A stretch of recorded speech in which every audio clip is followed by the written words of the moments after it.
Good morning. Good morning, Jesse. Good morning, Joaquin. Joaquin, this is Angel Brandwine. I am not going to come on camera this morning because I have been sick for the past week, and I don't think you'd want to see me in this moment.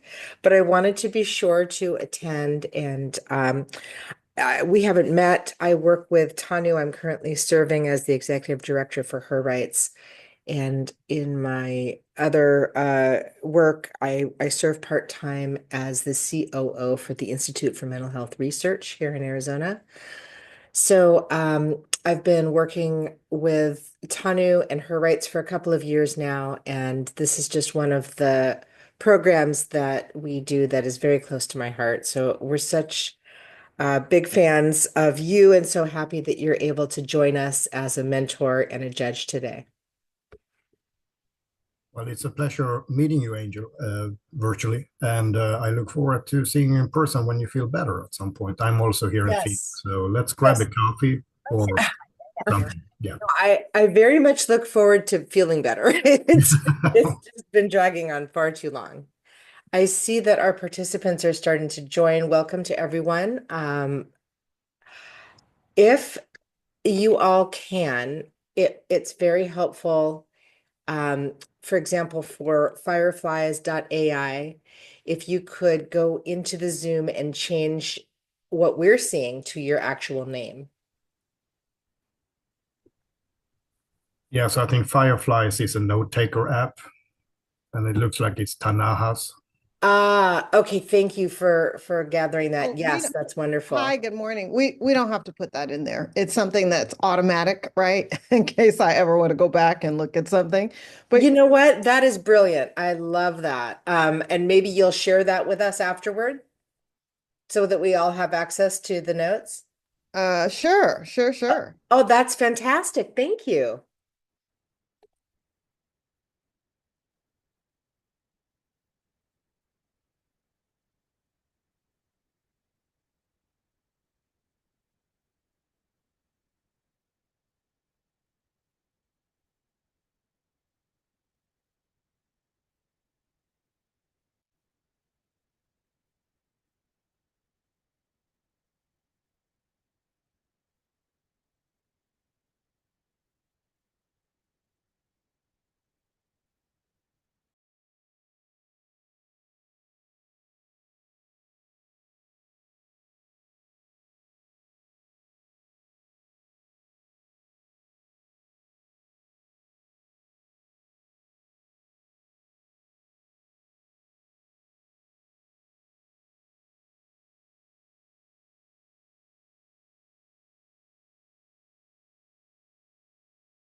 We are going to get started in just a few moments. Sway, welcome. Welcome to Anya, Bianca.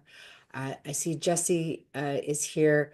Her logo represents the company that she works for outside of her board service to HerRights. And she, I believe, is the host of this meeting. And we're just waiting on Tanu, and it looks like she's joining us now. This is great. So happy to have everyone here. Good morning, Okay. Tanu.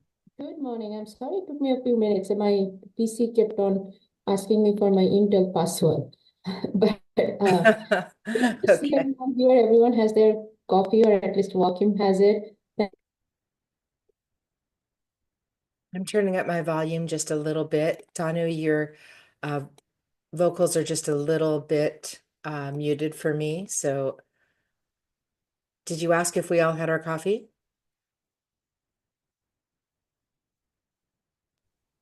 Looks like Tanu is frozen. I wonder if there's some connectivity Yeah, issues going on. she's definitely frozen. I will text her, but she's probably already figured this out.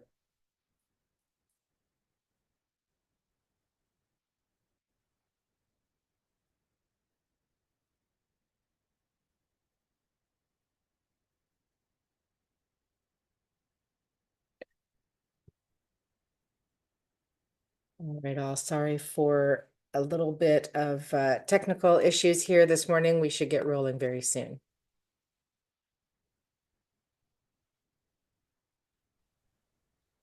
Is everyone able to hear me? I was trying to adjust my volume and then I feel like I dropped off. Can everyone hear me? We can hear you. We can see you now. Your voice is a little low. Your audio is a little low. So if you it can move closer to your mic, or perhaps disencumber your mic if it's in an odd spot. But yes, everything's working now. Okay, and how about, can someone else also let me know if they can hear me low or they're hearing me okay? Sway? I can hear you as well. Okay, I can hear you. perfect. Thank you, Tanaya. Okay, so you look fantastic, by the way. Thank you for joining us so early on. Let's go ahead and get started then. We have all the contestants online, so I definitely see Anaya and Bianca. Sophia, is that you? Sophia, are you online? Is Fireflies Sophia? No, we've determined that Fireflies is a note-taking app that Tanaha is using. So I Oh, don't think Sophia is with us. Do you okay. want to try to reach her? Let's go ahead and get started first. Okay. Maybe when Anaya presents, Anya needs to, Anya needs to go first, and I will quickly explain how her presentation will work. There has been a situation. So instead of wasting time, I will go ahead and get started. And then once I have Anya presenting, I can go and see what might be keeping Sophia. Okay. Um, Okay, so welcome to the case competition pitch session today. What we will have, I did send out an email explaining how it will go. I will not give any slides or any details, wasting time in the beginning, in the end, so that we can save as much of discussion time as we can in the end. Hello? Yes, yes, who is this? I don't know, I just heard a hello. Did someone have a question? Sophia Sierra just joined. Yes. Oh, yes, Sophia, thank you for joining. We thought we will have to go find you after we get others starting to present, but that's okay. You didn't miss much. I think the only person we are missing is Shivani. She did talk to me yesterday and I was fully expecting her. Angel, do you want to, while I'm presenting and getting people started, do you want to check on Shivani? Because she is a judge and we do need her to join from the beginning. Yes, I'll give her a call offline. Thank you. Okay, so we have, right now we are starting, sorry that we are having a little bit of, hey, hello, everyone is checking in for the first 5-10 minutes, which we always expect. Anyways, what I was saying was I was trying not to give any slides or any orientation in the beginning because we are trying to save time for the end so that people can hear what everyone has to say, and then we have discussion time. I really want to thank Joachim and Tanaya for joining, and especially Joachim. He stepped in last moment when we could not get commitment for the time for one of our judges. And Joachim, we are very, very grateful to have you here. Now, we did send out a slide deck where we have put in all the guest judges and bio and so on and so forth. And we also have in the same slide all the information about the candidates. I am assuming that people have been able to go through that and they have been able to look at what is case competition, who are your judges, and so on. That being said, we also had in the same email having an email that was sent to the judges only some voting instruction.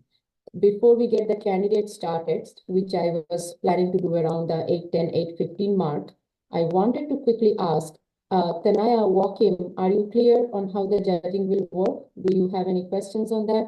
Okay, great. Joachim is clear. Tanaya, you are also okay with what was said? Yeah. Okay, perfect. And with that then, let me just quickly share my screen to show the judges who we are.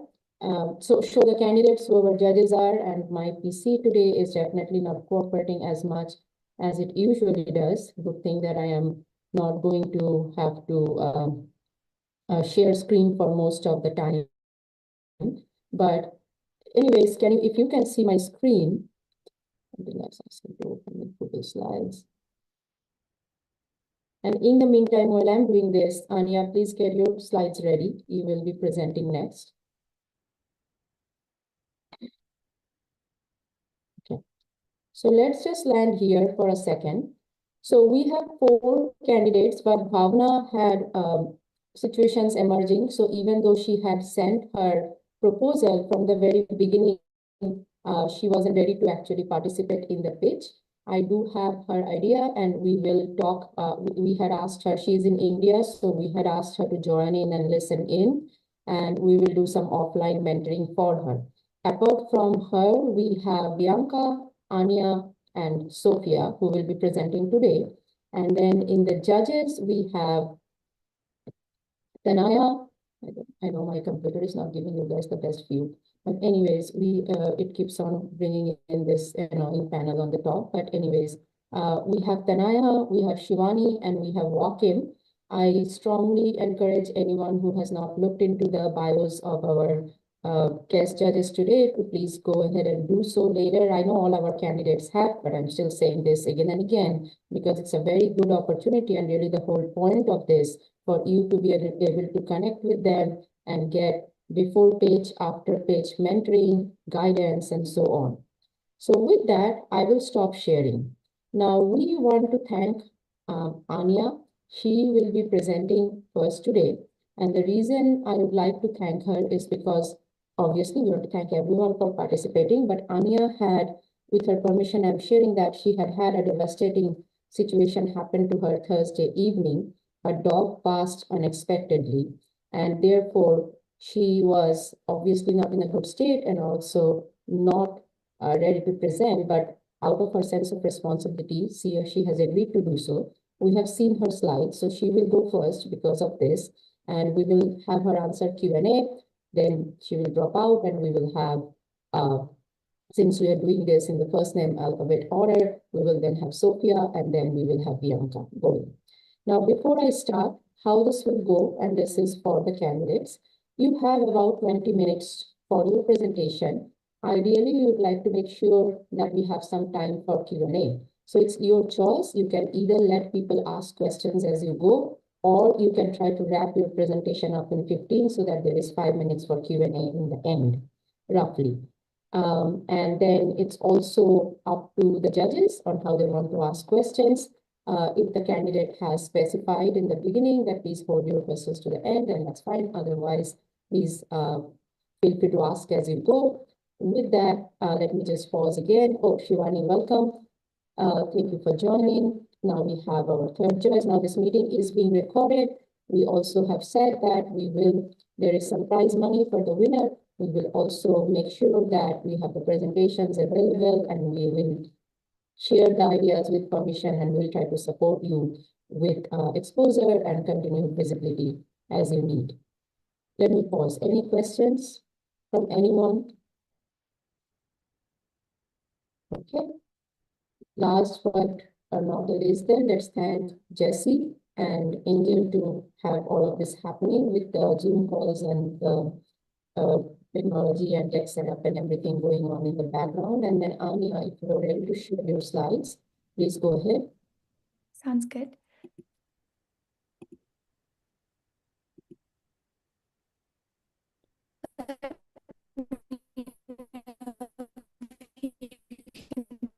Anya, your Screen, audio, okay? it's better for me now. Can everyone hear Anya's audio? I'm No, not able to she's hear breaking up.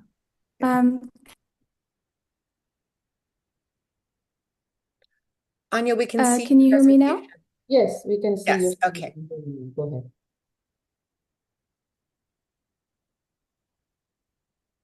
I believe there's a bit of a lag. Can everyone hear me okay right now? Okay, sounds good. I can hear you, yes. All right, I'll go ahead and get started then.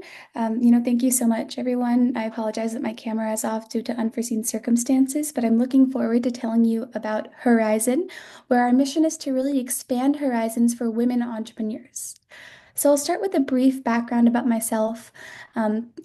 As the bio states, I'm a second-year undergrad at Arizona State University, and one of the initiatives that I'm involved in is the Arizona Microcredit Initiative, which is a student-run microfinance and consulting organization really dedicated to empowering underserved entrepreneurs in the greater Phoenix area.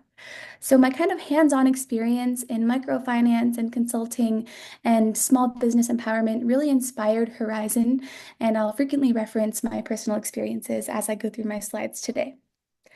I'll start with a brief agenda. I'd like to begin by talking through the problem. What are barriers that women entrepreneurs are facing? I'll move into the solution. What can Horizon bring to the table? Go through a market player analysis, finish up with the financial framework and next steps. And in next steps, I'll provide a kind of model for a pilot program that I think we could actually start with in implementing Horizon. Okay, so I'll begin now by jumping into the problem, and that is that there are really key barriers to women's entrepreneurship. To provide some statistics, $1.7 trillion is the estimated micro, small, and medium enterprise finance gap for women today. 740 million women are unbanked globally, and 2.4 billion women worldwide lack the same economic rights as men. I'll just give a moment to let those statistics kind of sink in, but they really demonstrate that there are significant disparities for women, educationally, financially, economically today. However, we also know that female entrepreneurs have the potential to make significant contributions to economic growth and poverty reduction around the world. Right? When female entrepreneurs are uplifted, I believe we can really uplift in economies, small, medium enterprises with at least one female owner. So we see that there's kind of a significant challenge, but there's also female entrepreneurship on the rise. And some barriers that these entrepreneurs are facing can really be looked at through legal, financial, and educational lenses. In addition to, of course, the social and cultural barriers that are hindering women today. But I'd like to focus on these three. So I looked at the World Bank's Women, Business, and the Law Index and found some pretty shocking statistics. Only 38 out of 141 economies on the index guarantee equal legal rights for women and men in critical areas, including areas like opening a bank account, owning property. 117 countries do not prohibit discrimination by creditors on the basis of gender. And access to credit, I think, is, a key issue that I'm trying to tackle with Horizon. And then educational gaps. There are significant gender disparities for women entrepreneurs around the world. They often lack financial literacy and critical educational resources that could really help them and empower them. So microlending for a long time has been thought of as a solution to break the poverty cycle, to empower entrepreneurs. And there are many strengths, but there are several limitations that come with this, and I'll touch on those. In terms of strengths, we know that traditional methods of lending, often requiring credit histories or collateral, are often unattainable. For financially excluded women, it can be difficult to build up a line of credit or provide kind of solid collateral. And we know that microcredit is specifically kind of positive borrowers, and they demonstrate higher repayment rates than men. However, microcredit also has several kind of flaws and areas for improvement that have come out in recent years, right? Predatory lenders, lenders that are really prioritizing profits over helping the poor. This goes in hand with lack of education. When women lack financial literacy and lack the ability to analyze and understand interest rates, they can be taken advantage of. Lack of support is critical. In very extreme cases, women in areas around the world have been pressured to sell their homes. They're subject to arrest. They're driven to commit suicide because microcredit can actually make them feel trapped. One particular quote that really struck me and touched me was, "Borrow, pay, borrow, pay, borrow, pay. We are stuck and there is no way out." And this is a woman discussing the feeling of being kind of suffocated or trapped by the plethora of loans she had to take on and pay back. So, I think microlending is a solution with a lot of merit, but there's several areas for improvement. And the areas I want to highlight are really that lack of, first of all, transparency when it comes to lenders, but also support. And that's where my integrated AI-driven microlending model that includes mentorship, education, and community support. And I'll kind of dive into this a little bit deeper now. So Horizon is a website, a digital platform that's powered by AI. And our kind of key service is personalized recommendations for loan details when it comes to interest rates, repayment rates, as well as connections to suitable vetted microcredit institutions. We provide mentorship where we'll match suitable mentors with the women entrepreneurs and the users, and they'll be able to provide support and guidance. Access to educational resources that can strengthen financial literacy and business acumen, kind of allowing these users to grow and expand their businesses and take ownership. And then a community hub for user-to-user interaction, fostering networking, insight sharing, and collaboration. I'll talk through now the kind of perspective of a user, right? What happens when they jump on the platform?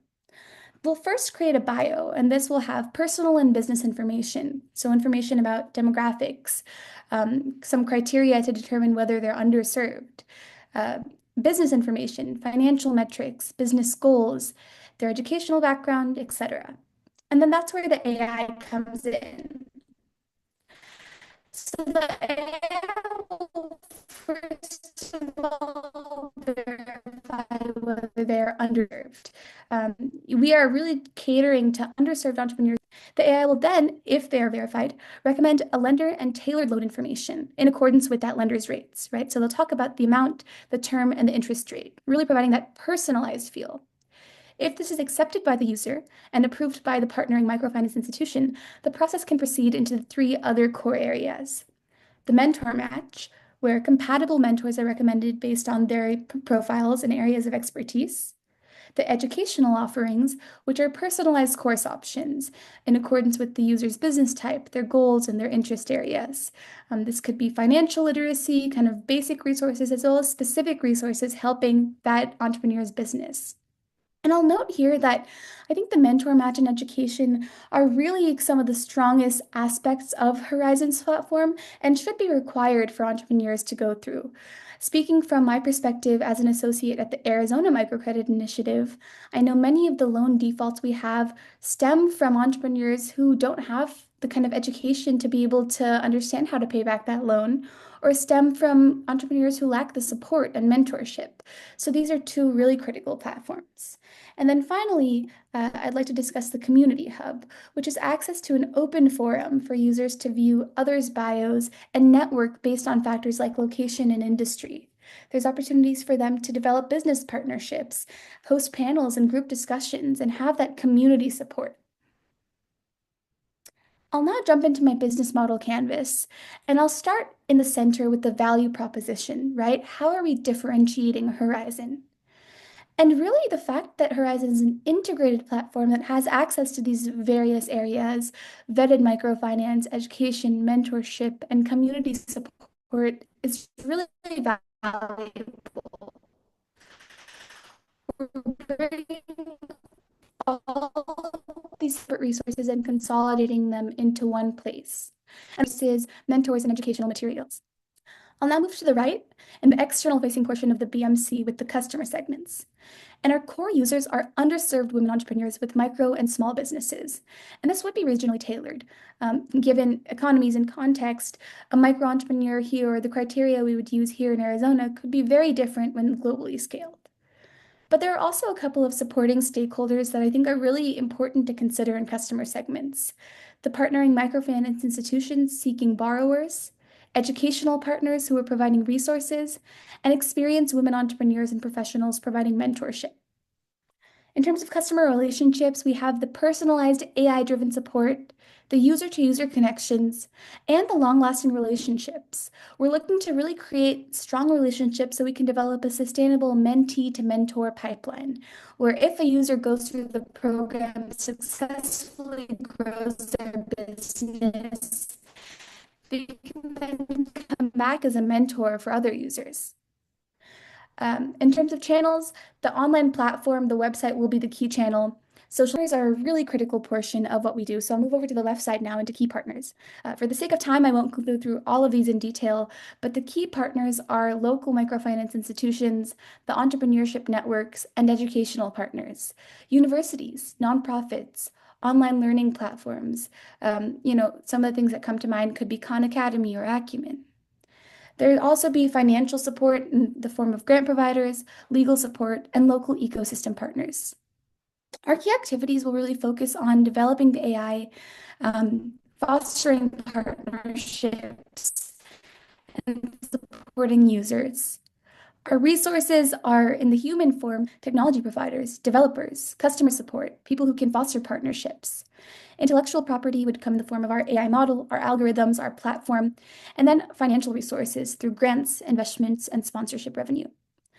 Our cost structure will be sort of front heavy, startup heavy, because there will be significant costs that go into developing the platform itself and maintaining it. From then on, it'll be operational costs, marketing materials, and fees and commissions for educational partners, as well as regulatory and legal costs.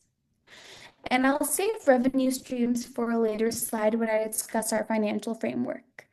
I'd now like to move into the SWOT analysis, starting with our strengths.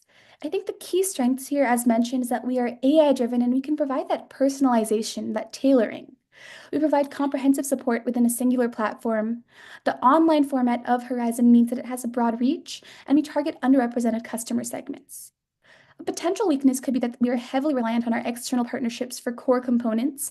However, I think this just signifies the importance of fostering strong connections with partners.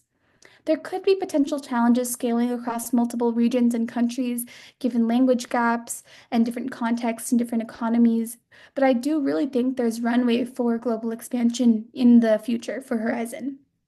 In terms of opportunities, as I mentioned, there are growing demand for women's microfinance, women's entrepreneurial empowerment. There are opportunities to scale this, develop a sustainable mentorship pipeline, and really expand our financing model. And then threats could be potential competition from established players in the microlending ecosystem. However, as I'll touch on later on, I really think that instead of threats, there could be real opportunities for collaboration. There could be limited market penetration in remote areas where access to technology is still an issue, and potential regulatory challenges and technology risks. We know that the AI landscape is changing so quickly that there could be challenges there, but I think with strong regulatory and legal support, we can tackle those. I'll now go into a market player analysis where I'll examine industry stakeholders and potential collaborators. And I'll note here that I didn't write a competitor analysis because I really see kind of a shared mission of empowering entrepreneurs. And I believe there's actually room for cooperation and collaboration because each of these key market players that I've identified has a certain niche in this ecosystem. So Kiva is very popular. Kiva has global reach, and it's known for its crowdfunding model, where it connects individual lenders directly to borrowers. So that's one way that Horizon is differentiated. But I also looked into Kiva's use of AI to see if they were doing something similar. And it seems that they do have a partnership with OpenAI for simple business tips, but they don't provide really personalized, tailored recommendations. And their primary focus is on loans rather than mentorship or education. Axion is another key player, technology significantly, but again, not in the same way as Horizon where it comes to personalized recommendations. Axion does provide mentorship. However, they provide group mentoring sessions and webinars. And I think that the individual mentorship that my platform provides is something that has true merit and differentiates itself from Axion. And then WeFi, or the Women Entrepreneurs Finance Initiative. WeFi works at a much broader and different scale. They work at a top-down approach with institutional and policy changes. They have funding from other governments, and their goal is really to create those institutional changes. So I think there's room for partnerships here. I'll quickly go through financial framework. I know we need to wrap up soon for questions, but I want to discuss financial sustainability. So initial funding is really going to be grants. I've identified a few key areas in grants that I think could be relevant. International development grants, social impact competitions, nonprofit and foundation grants, and corporate social responsibility grants. A couple key kind of players that come to mind are the Coca-Cola Foundation, Bank of America Charitable Foundation, and the rest which are listed here. But our revenue model, I think there are many opportunities to make this an actual sustainable revenue model. In addition to the grants, we can such as accounting firms, legal services, insurance providers. If we are able to refer our users to these ecosystem partners, they may be able to pay us sponsorship fees. And then monthly or yearly subscription fees from our partnering microfinance institutions, as well as a small percentage of the microloan interest rate. And I've intentionally put figures to be determined here because I believe this would be very kind of reliant on who we're partnering with, what the environment and ecosystem looks like. And so I didn't want to provide, exact numbers here for that reason. Okay, I'll just wrap up quickly with next steps, identifying some actionable steps forward. The first key next step would be to connect with potential partners, determine the need for this, determine what partners see and how this could kind of play out, then acquire some funding, use that to recruit our local pilot program. And because I'm based in Phoenix, Arizona, I've just kind of outlined Phoenix, Arizona as a good place to launch a local pilot program. I've identified a couple key microcredit institutions, such as Arizona Microcredit Initiative, some mentorship networks, Women's Biz Connection, the National Association of Women Business Owners, Phoenix, and then ecosystem partners. Arizona State University could be a core ecosystem partner. They share a mission of making education kind of accessible to all, so they could really, help us in the educational space. There could be partners in the AAZ Commerce Authority, and then Edson E&I, which is Arizona State's Entrepreneurship Institute. All right, so I realize I went a little, and again, I'll just reiterate that Horizon is really dedicated to expanding horizons for women entrepreneurs. Thank you so much, and then here are my references.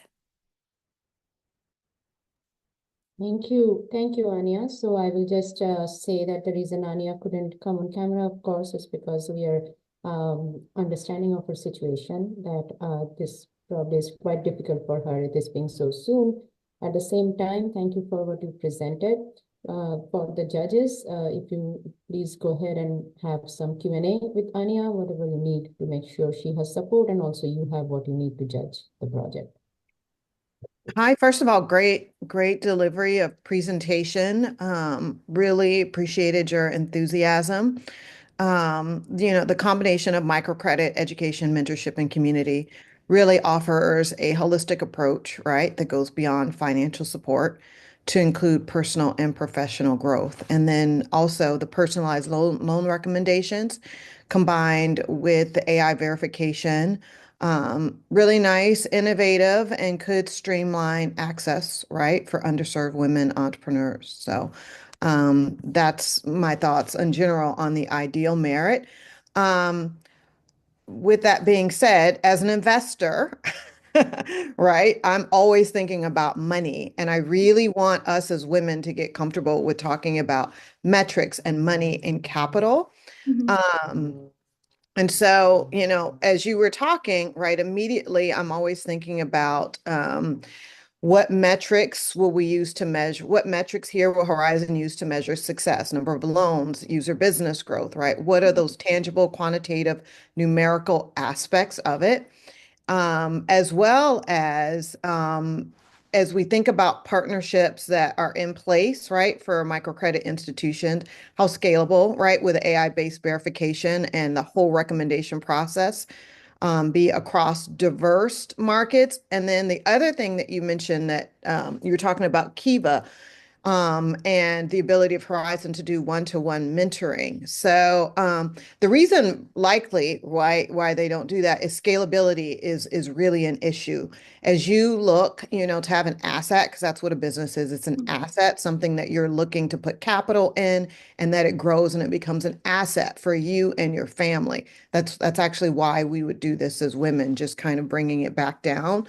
So you want to really think about scalability from a profitability perspective as well. So how will Horizon handle like the scaling mentor availability as the user base grows? So I know that, I'm just sharing these with you because generally for us as women, I want us to get super comfortable with talking about, with looking at our business, whether it's this one or any other one that you may have or participate in the future, as really looking at this as an asset, right? We often are led with the impact, right? Which I run an impact-based private investing community, and that's important, but it's equally as important to look at, what the profitability and what are our financial metrics and to really get comfortable talking about them. Just as we're comfortable, this is just general, just as we're comfortable talking about other things as women, I want us to get just as comfortable talking about capital and metrics and growth and investing in our assets. So those are general comments on it. Thank you so much. That makes a lot of sense. And yeah, I'll definitely look into doing some more investigation into those kind of areas. Yeah, yeah, yeah. And then also too, with any of these, we want to look at, specific examples and case studies, safeguards for verifying underserved status, right, for transparency and trust. Mhm. And then just again, back to our data and stats. While the features are clear, the data and stats could really strengthen the case. So. But yeah, I loved your presentation. Great delivery. Great, great, great delivery. Thank you so much.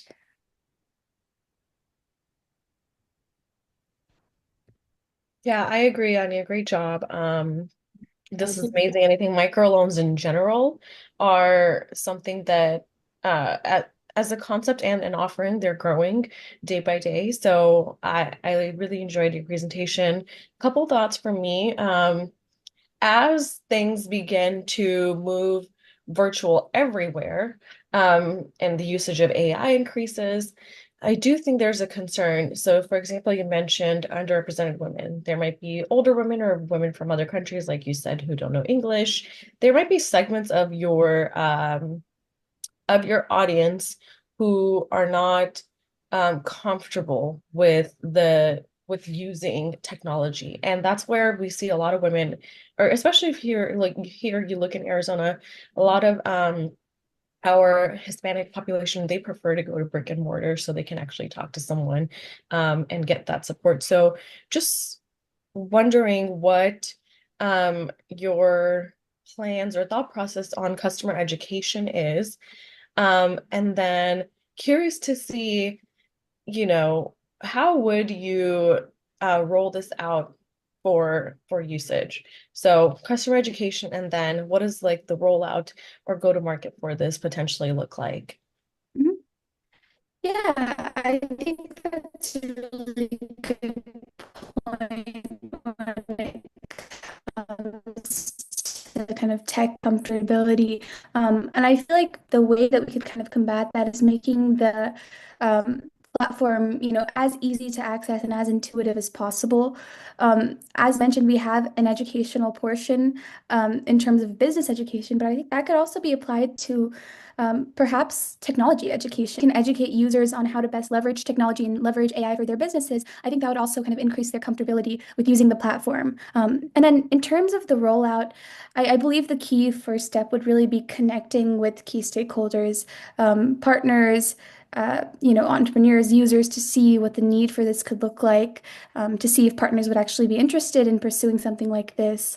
And then kind of, as I mentioned in my next steps, since this is so startup heavy in developing the actual platform, it would look like, hiring skilled AI developers, tech developers to create the platform itself, and then hopefully kind of pilot it in a couple into possibility. But I do believe that the first step should be connecting with stakeholders, because they are the kind of crux of what I would like to do.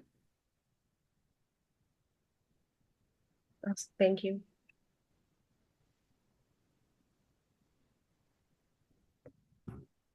Yes. So, yeah, my name is Joachim. Please call me Jay. I'm sorry, my full name is on the screen there and confuse everybody. Thank you so much for this presentation. It was very meaty and you covered all the big bases.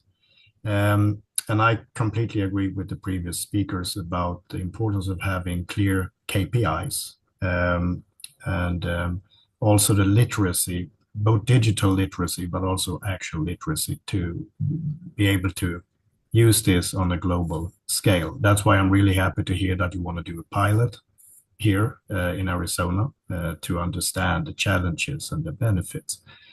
With all that said, I am curious to hear, because my big question would be these micro lending institutes, they already have existing relationship to Kiva and the other organizations meant. What would you think they need to know about your solution to create another partnership with you? Because that it represents a certain amount of investment from the Microlending Institute to create a new relationship and vet your organization. Have you had any thoughts around that? Yeah, absolutely. So I can kind of speak from the perspective of my own microcredit institution that I'm an associate at, and I know that many of our loan defaults um, come from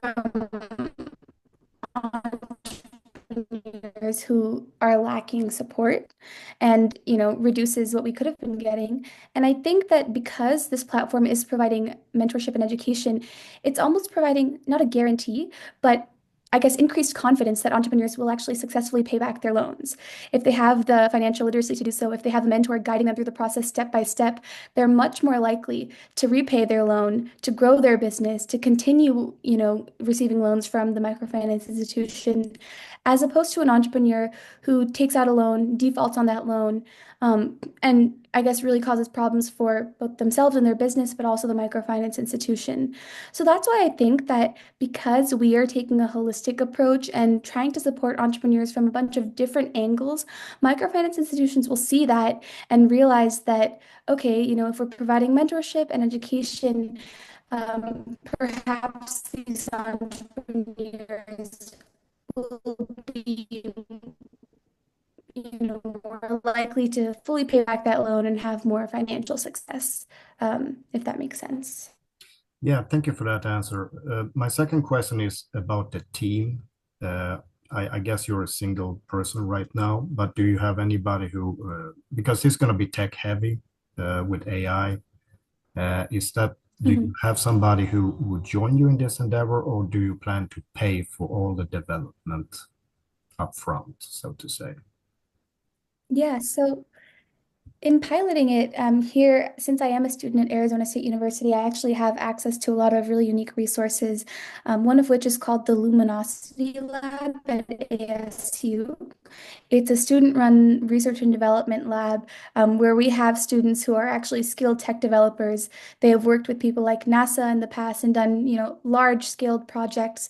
And I think I'd really be able to leverage that participating in this together. I could really reduce costs because, students are participating voluntarily.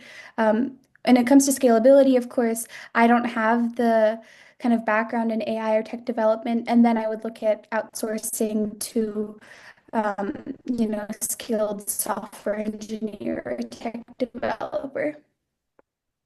Thank you so much for your answers to my question. Thank you. Thank you. So with that then, let's move on to Sophia. I will kindly request those who can, please come on camera. That does help us with getting a little bit more engagement and getting to know our faces and so on. This is a request for both Team HerRights and competitors, if you can. Anya, obviously, we know why she can't, and I believe Angel is unwell today.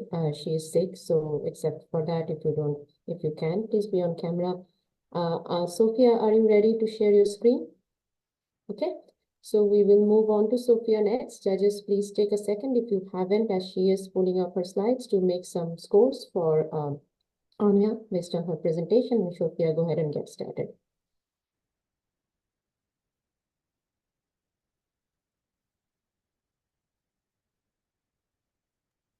Can you hear me well? Yes. Yes. Okay. Let me.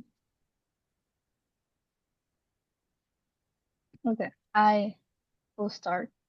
So, good morning, everybody. So I am Catherine Sofia Sierra. I am from Honduras. I am PhD student at Auburn University, Alabama. And so I thought about this idea, which is called Incubator for Women. Why it's called like that? Because I am microbiologist and I work with different bacteria, and you know that the bacteria, to put it in the incubator, they will grow. So um, that's why I thought about this idea, but it's not like it's gonna be incubator for or like for pregnant or something like that. I'm gonna explain like why it's called like that. So the problem that I identified was that the women, particularly in developing countries, so I'm from Honduras, so I know and I have seen so many situations faces systematic barriers to economic independence. So including limited access to education, especially on financial management, job skills, persistent gender inequality, workplace discrimination, and lack of professional opportunities. Also, there are a lot of women in Honduras or in Central America or South America that have economic dependency due to these social norms, lack of education, lack of also opportunities to earn money from home.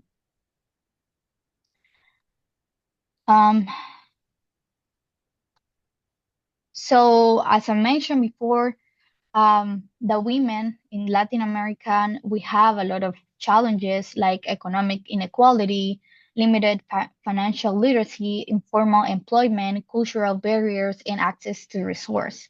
So my solution was a app from financial services platform offering a comprehensive program of these empowerment workshops designed to provide different levels of education. It's not a microfinancial, it's not like we're gonna lend money, it's nothing like that. I'm gonna explain more in detail how this works, but basically incorporate financial trainings, job skills development, entrepreneurship support, providing guidance and mentorship for labor education, informing women about their workplaces and also opportunities how they can work from home. So one of the aspect is online platform. So when I thought about this idea, it was like completely different.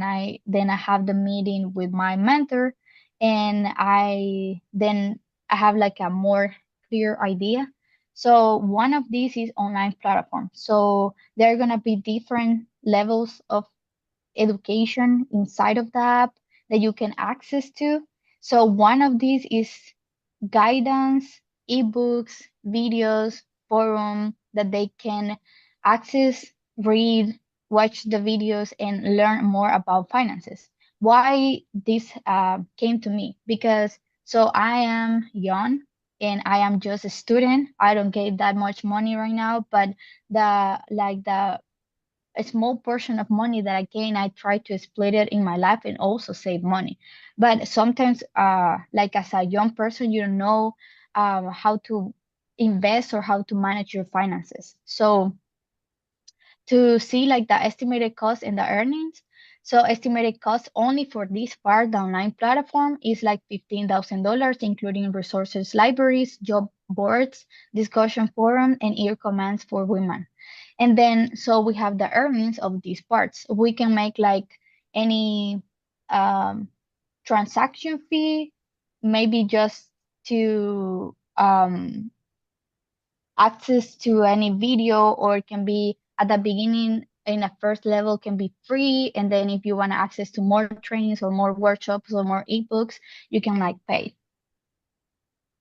I also mentioned about mentorship network. So here in Latin America, we have a lot of like women that are successful, and also in US and everywhere. But so referring to Latin American, so for example, I put here this picture.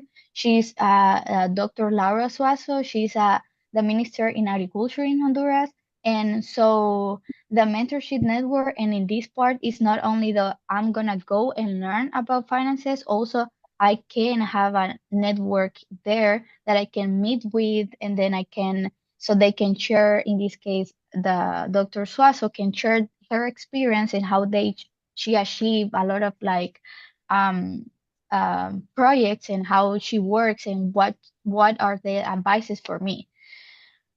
In this part, I have some estimated costs for mentor and mentee matching algorithm, communication tools, chat and video call, goal settings, and progress tracking will estimate like cost $20,000. And then the earnings, we can like put like a premium membership, offer advanced mentorship options, and higher subscription fee.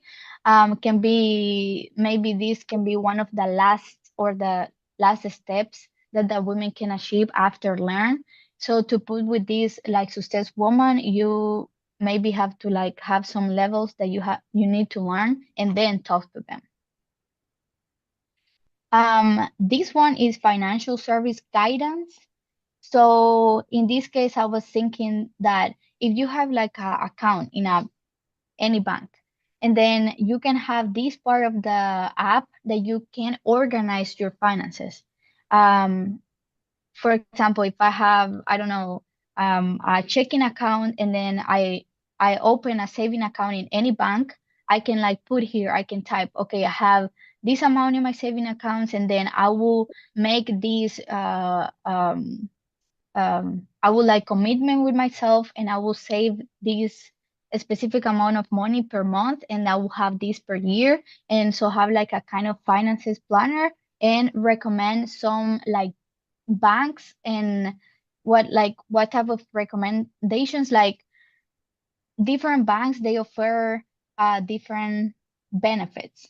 Sometimes we don't know the benefits because the people like they don't read. So if we have like the banks and they offer different like plans or savings accounts with high interest, so we can have this part in the app that they can learn. The estimated cost for this part, user registration and profile workshops, and tracking, financial literacy tools, work from home resources, mentorship, that will cost like 50,000. And then for earnings, we can put like a subscription plan, or in this case can be free if they don't need that much like benefits from the bank.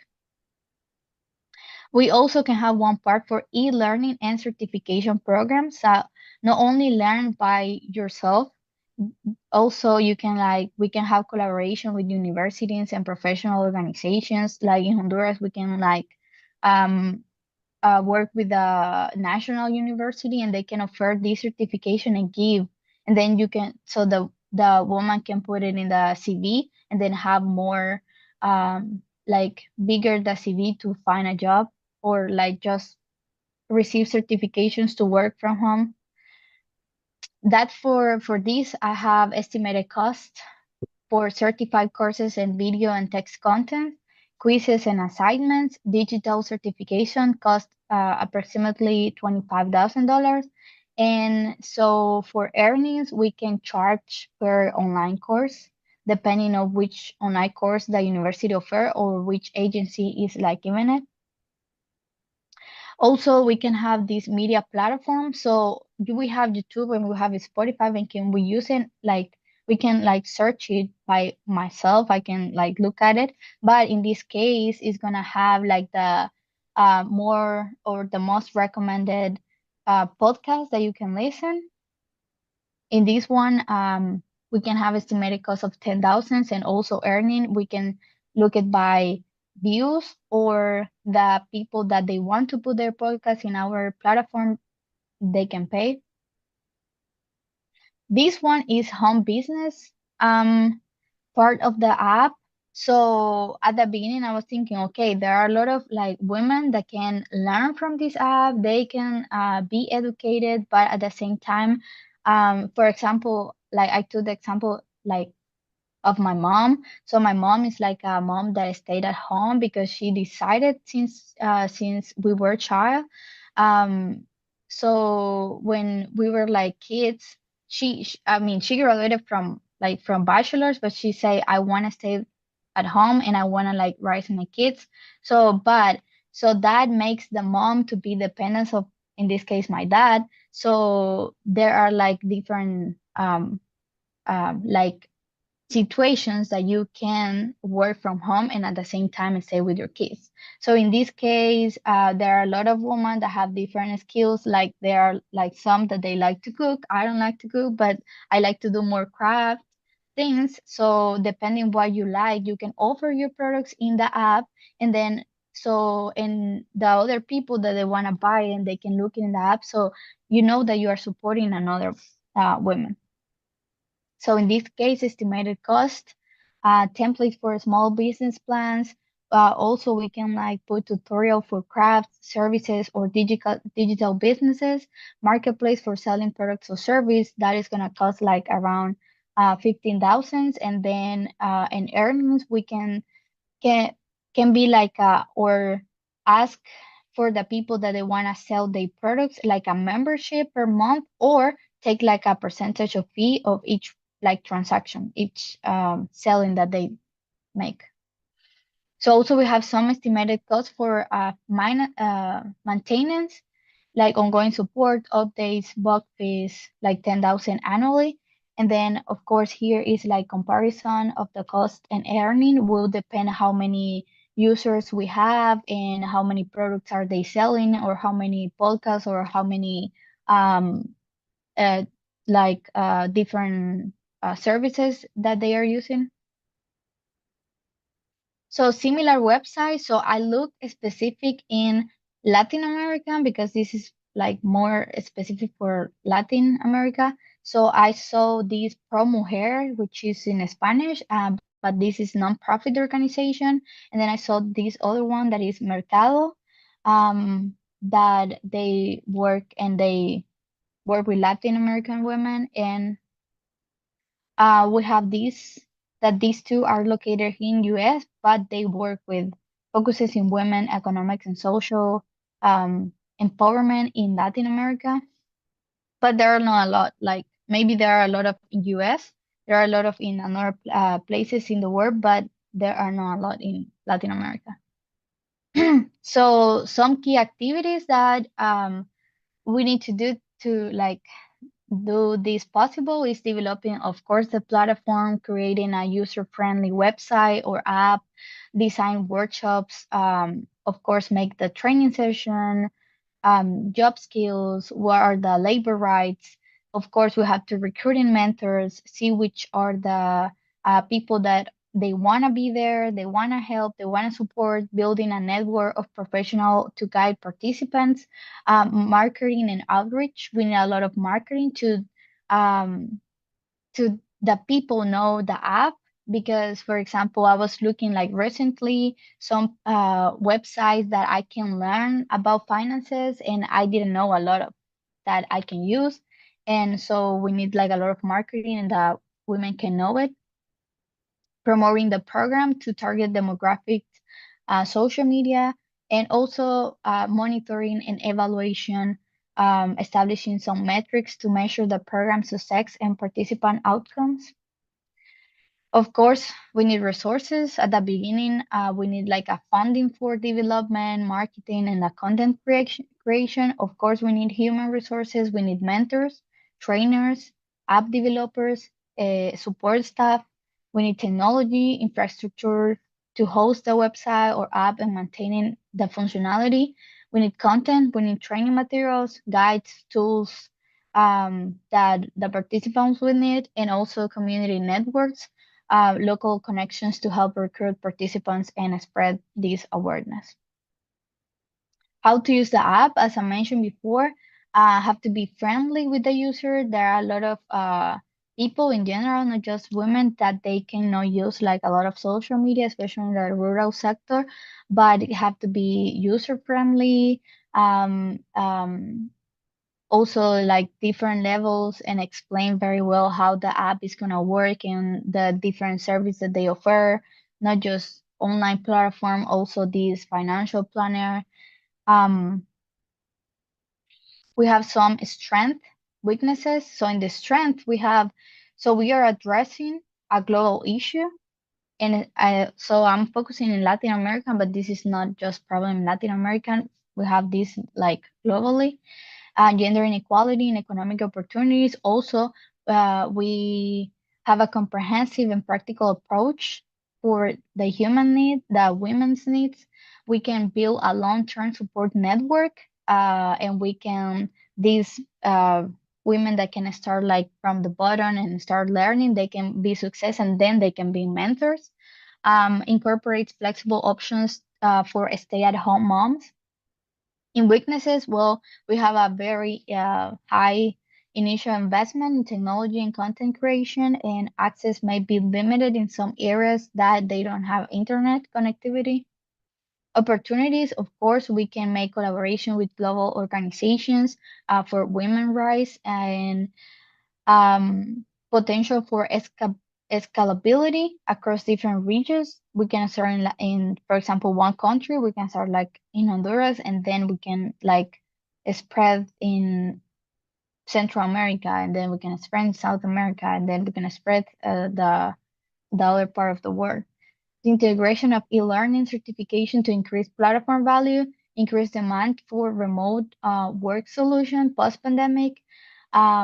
Some threats, competition. Of course, we have competition from other platforms, maybe not that much in Latin America, but we have in US resistance from some norms and cultural restrictions that stop some women to work on it, and then limited adoption due to lack of digital literacy among of some target users. So of course we have to have key partners. So as one of the judges mentioned about the team, so I'm not gonna be just me. I need a team that of course have to be one leader and one that manage like the CEO, and then there have to be one person like in charge of product development and technology, one content and program development, marketing and outreach person, business development and sales, finances and administrative support, and of course, operation and logistics. So the next steps that needs to be like done to start is conduct a market research. So I just did this idea like to see around me and around my country, but of course we need to have a data to start the project, identify specific needs of the target demographic, secure funding, apply the grants, look for maybe a sponsorship and make different campaigns. Also build partnerships, collaborate with local business, government agencies, or like companies that they want to collaborate. Develop the platform, of course, hire developers and create a website app and pilot the program in small scales and then test the effectiveness and then of course expand and scale to see if it's working. So thank you. This is my idea. If um, you have any question. Well, first of all, the great job. Wow, take a deep breath. My goodness. That was a lot. And you did good. I want to say that to everybody. I remember when I was in grad school and gave this, kind of pitch competition, very similar, 13 years ago, right? And you're so nervous, actually giving the pitch, to ones that have exited and sold companies, and it's very nerve-wracking. So take a deep breath. I've been there and I understand, what it's like to be so nervous about it. So hats off. And so some of these things that I say now, right, are things that I wished, that you don't know. You get so focused on, the right format of your pitch presentation and, what it should be. But yet there really is a bigger picture and there really is a why, and why you're doing this and why you're taking the time. So some of the comments that I say kind of circle back to that.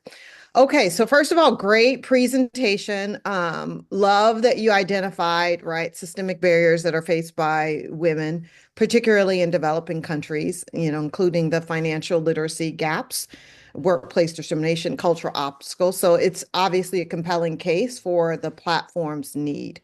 And then you addressed, really challenges specifically related to Latina women, right? Powerful focus on a underserved demographic. I think you did a very good job of a clear problem definition. The solution side, wow, that's a lot. There's a lot of there's a lot of services there. So it was a wide range of services, a lot of them. And so just a couple things to think about, right? Is because again, I want to echo those comments. When you come to your business, as a lens that this is an asset that I want to have, that I want to sell one day. Always think about like long term, like why am I doing what I'm doing, right? And you're doing this, right, obviously as a cash flow source, but to have as an asset to sell this venture-backed company that you're hoping to build, right? And there are specific components that you need in order to have a saleable asset, right? When it comes time to evaluate your company from a business. So no one took the time to tell me that. So that's why I'm taking the time to articulate that with all of you, because it's very, very important. You build this asset so that you can have something that you have to sell because you want the money from it. You want the money from it because you want to provide for your family. So these key things that I'm going to share, right, are really in line of what allows this asset. That's what it is. It's just an impact, profit, and purpose asset. So when we build this, right, there are a lot of features here that you shared. And so we want to think about, how can we, with all the features and all the different revenue streams, we want to make sure that our clarity and focus is always super clear, and then always want to do that in tranches, right? So while there were cost estimates for each feature, the app development, they're clear, which really does show the planning that you put into it. We want to make sure that we consider the tangible steps for it, and also making sure that we our features allow for scaling, because that really is important when we think about it. So how can we, as you go through this, want to think about how can we provide better differentiation, right? With Coursera has an e-learning platform. There's many other mentorship networks. We want to think about the feasibility. We want to think about including our metrics, right? That really is important. And we want to have specific timelines. That really is important. And so the suggestions would be starting with an MVP, right? Just a small, minimal viable product, focusing on the most impactful things, And impact, right, means in this particular case, because in order for this to be a business, we're concerned about revenue. So what would be the most impactful aspects of it? Is it going to be the financial literacy training? Is it going to be the mentorship matching? And then what does that look like from a scalability perspective? Is it going to be the working from home, the resources, right? And then the additional features. Love that you have the e-com and the cert program, certification programs, because they do provide additional demand and revenue. That's always like a really great add-on feature. But we want to think about, okay, at our core, what are we going to start with? And then how is that going to make money?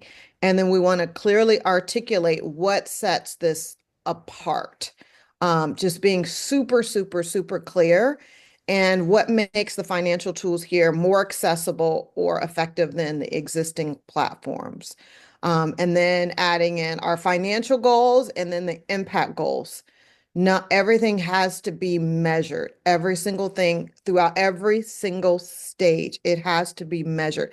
That's how you build a saleable asset. And I want us to get, as women, I want us to get very comfortable with talking about things in that way. I keep repeating this, but that's so important, right? You're building something that you have that you can sell because investors are going to want a return on their capital, right? And they're going to look at both of these metrics. And so, as such, you should be concerned with them. So, as you go through your journey of life, whether it's this or something else, we're looking at, a phased rollout plan, an MVP first. How is that going to make money? What are the metrics? How will we scale that? And then we're going to phase in maybe e-learning, maybe premium content, and then our marketplace and our certification. So, loved your pitch, loved the problem that you defined. Just want to add in our measurable goals, stronger user engagement strategies, and then what that phased implementation looks like with metrics. Great job, Sophia. Thank you. Yay. Thank you. You helped me a lot Thank you. in the Thank you, meeting. Sophia Thank and you. Tanaiha. And let's go to the other judges if they have questions. Yeah, great presentation, Sophia. Sanaha, you kind of stole the words right out of my mouth as I was watching the presentation. There is a lot that is going on here. You have the financial courses and the budget planning, you have the certification, you have being able to sell your products. And I'll just echo the same things that were already said. It's a lot to focus on, and sometimes for the user it can be overwhelming too. They're like, do I use the shop first or do I take these courses first? Or do I plan my budget first, or do I want to focus on a certification? So you also thinking of the user, putting yourself in their perspective and saying, okay, what would they be doing when they do open up my incubator app? That might help you decide what is most important. I'm curious to see, what do you think are the most important foundational features? To me, it looks like the most important foundational features would be the financial education and maybe the certifications. And I also want to encourage you to think about what is something that can come on later. Like, once we hit this many users, we're going to roll out the buying and selling program. So like what was mentioned, the phases are very important to think about what is foundationally important. And then once you hit a certain number of key users, or you have that target, then you can begin to roll out some of the additional features of your app as well. So I think, like as I mentioned, in the next step would be like do more like a study of the population. What they why they consider more value. So I can say one for my experience, but maybe they are thinking to other, like maybe for some people it's like just learn, but some people they want like to sell their products. So I think that is like more to see what the, like in this case, the women are considering um most important. But so I know that is a lot of like services in one. So that's why I like also mention like by levels. So to achieve that networking session, to like be in a video call or in a meeting with these like important people that they are so busy, I need to be educated first. So I'm not gonna go like and go in the app and start doing there and hey, I wanna have a meeting with the Minister for Agriculture. I can't because I need to be first like different levels and the same app is gonna like um unlock the next level, like the games. So then if I receive these trainings and then I can have these workshops and then I can have this certification and then maybe I can like achieve the other level. Yeah. That's a great thought process. Thank you. Joaquin, really quickly, you wanted to ask or add something? Yes, so thank you for this presentation. I have one question for you. Who do you consider to be your mentor? Because this platform is a lot about mentorship. Who is the biggest mentor in your life? In my life or in this idea? Well, in your life. So so in the like personal life, my mom. My mom and my dad, like they are open. So I always that I'm thinking in an idea, I always thinking about them. Like how they struggle in life and how can I be better to don't struggle. And I know that a lot of people are like having the same situation. So how I can help them. Yes. Why I ask that is because I believe you have a very strong image of your ideal user, of the person you really want to help and impact through this platform, which is to me very valuable when you start out on a new product or platform. So you have that, and congratulations on that. I actually have not much to add to what the previous two judges have spoken about. I do believe that the advice you got to start small and then build on that, start with the thing that has most impact for your ideal user, your end user, and then build on that is going to be the path to success for you. Perfect. Yes. Yeah, so congratulations on that. Thank you. Good luck. Thank Thank you. you. Thank you, Tanaya. I know you have helped Sophia with mentorship and Shivani, Joaquin. Thank you for the valuable comments. So we'll go to Bianca last, but before we do, I just wanted to say a couple of things. First of all, Bhavna has joined. She will just listen in. I will try to share after our judging completes her proposal. I am very proud that this year we have moved out of US and usually the universities we work with who have a lot of support from the students like ASU, Cornell, and some of the other top tier ones.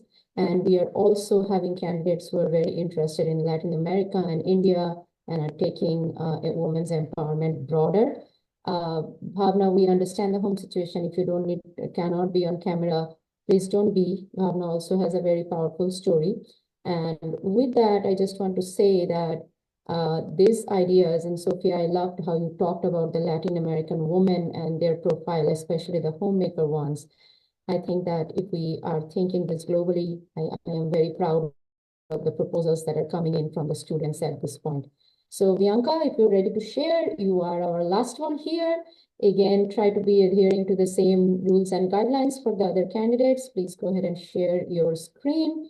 Actually, let me just ask, are we okay or should we take a 5 minutes quick bio break or a coffee break for people before we go to the last candidates? No, I'm fine. Okay. Okay, if everyone is fine, let's go last to Bianca's presentation and we will then do our judging and comments and discussion.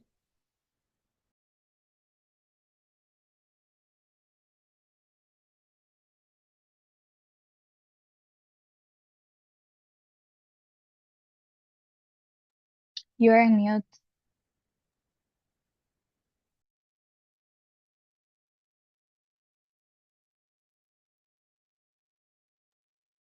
Bianca, you might be on mute. We don't hear you. Hi, hello. Can you hear me? Yes, now we can. And can you see my screen? Yes. Yes. Okay. So, oh my God. Okay, I'm ready. Okay. Hello, everyone. Thank you so much for this opportunity. I'm Bianca Tashiwano. I'm from Ecuador. I'm doing my master's degree in food science in Albert University, Alabama. I would like to start with my idea, which is called One Well. empowering wellness, embracing women. So, Bianca, I'm sorry to interrupt. We no longer see your presentation.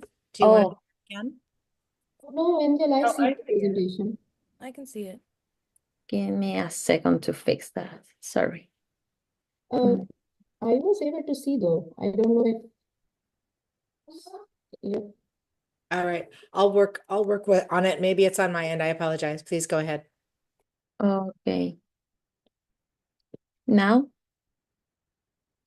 Yes, I see it now. Thank Okay. you. Okay.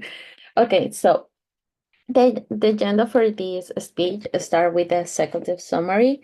I'm going to answer one question. I'm going to present like the main competitors to my idea.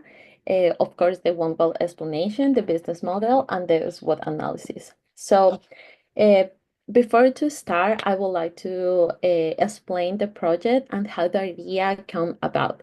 So Gunwell come from a personal experience. At a difficult time of my life, I experienced a very uncomfortable situation. Even though I have taken sex education classes before, I feel scared and anxious because I didn't have anyone to talk about it. And out of my desperation, I researched some answer online, but I knew that information was not always reliable. So and also tried to some apps, but most of them required expensive premium plan to access to helpful information. And as an international student, I also know a trustworthy gynecologist or doctor, which made the situation even harder. That's when I realized that even though there are apps out, there are similar like OneWell. They don't offer provided the right kind of support, and there are no easy to access. That situation inspired me to create this application. So, which is the problem? Women naturally experience many change throughout their lives, from adolescent to adulthood. However, many of us don't know how to control this change in a healthy way. I have heard from close friends who feel lost about who to turn during these moments because in some places these topics are still considered like a taboo. When we do try to share our emotion, we often the women's are often labeled as a overreacting or person that are just seeking attention, when in reality, no one truly understands how we feel.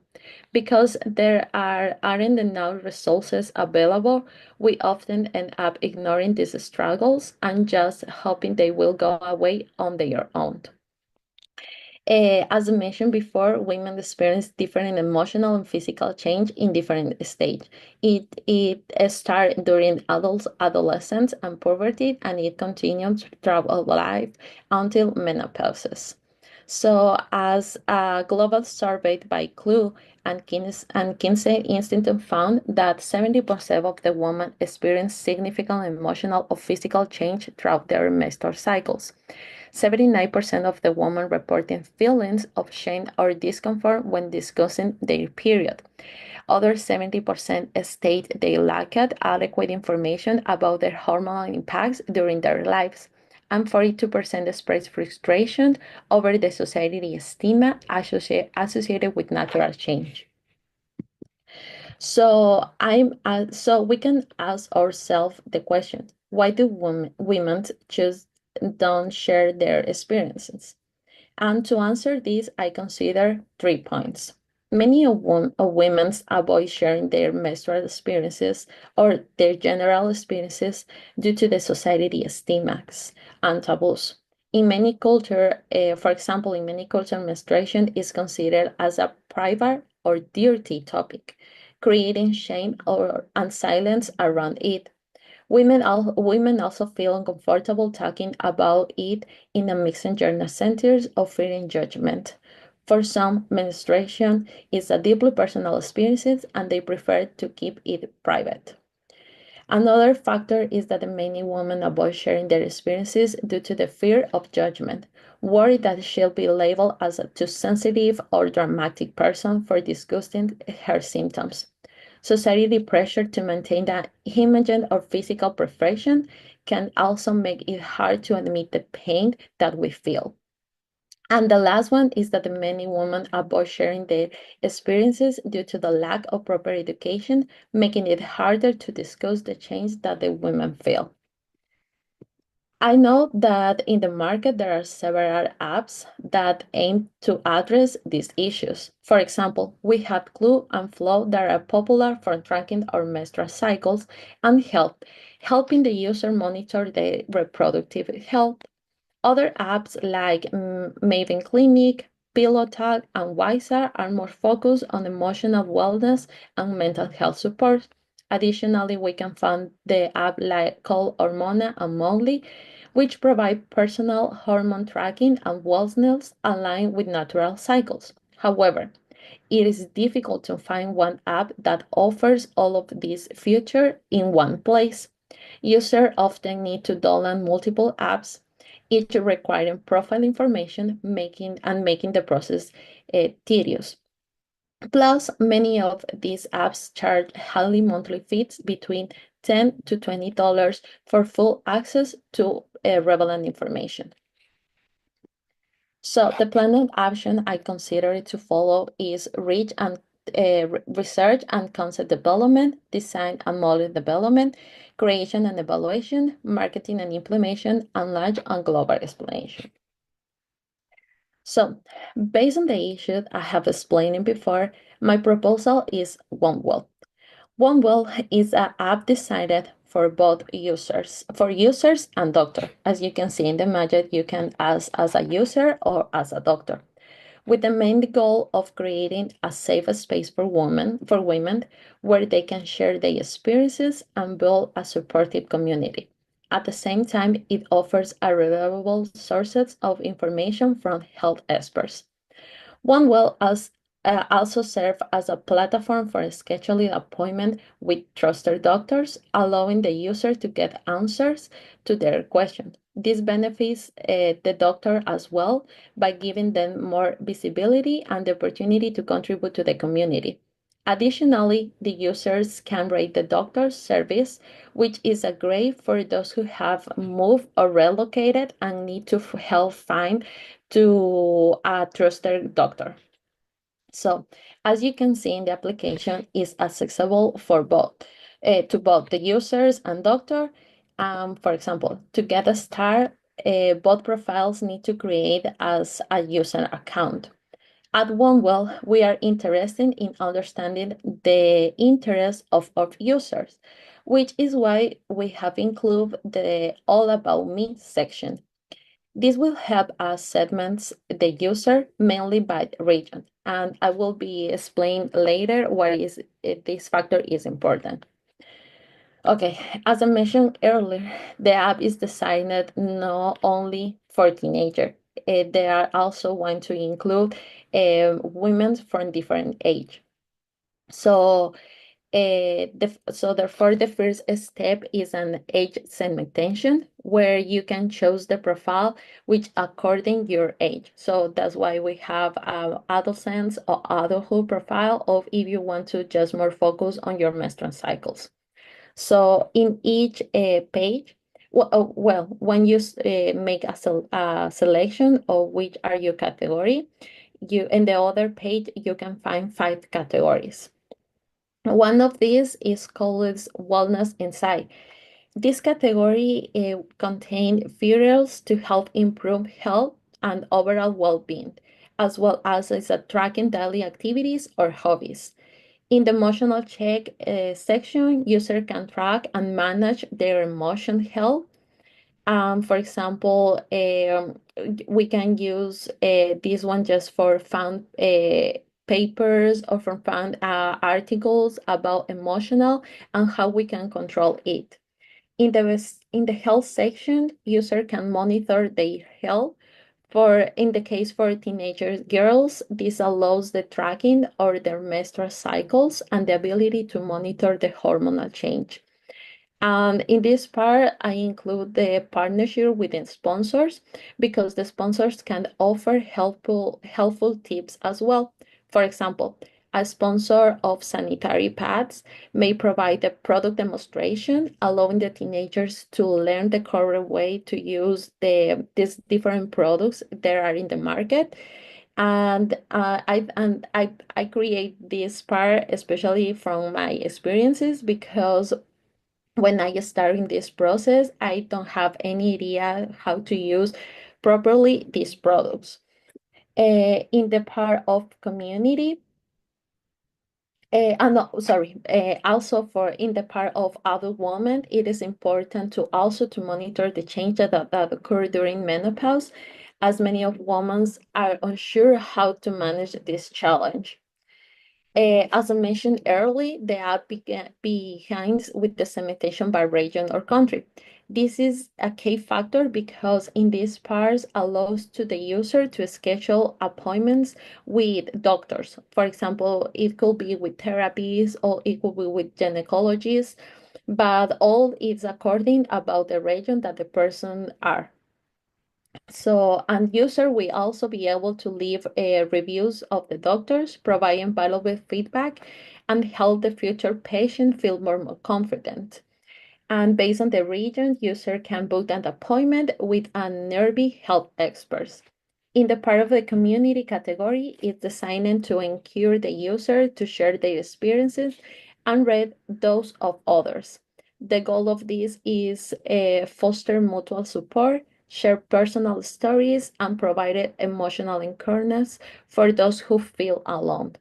User can also ask basic health inquiries and access trusted information. And finally, in the sports section, offers a simple guide with exercise and activities to improve the women's well-being. These include exercise to reduce the stress and encourage a more actively lifestyles. And the exercise will be provided by experts with both visual and writing instruction.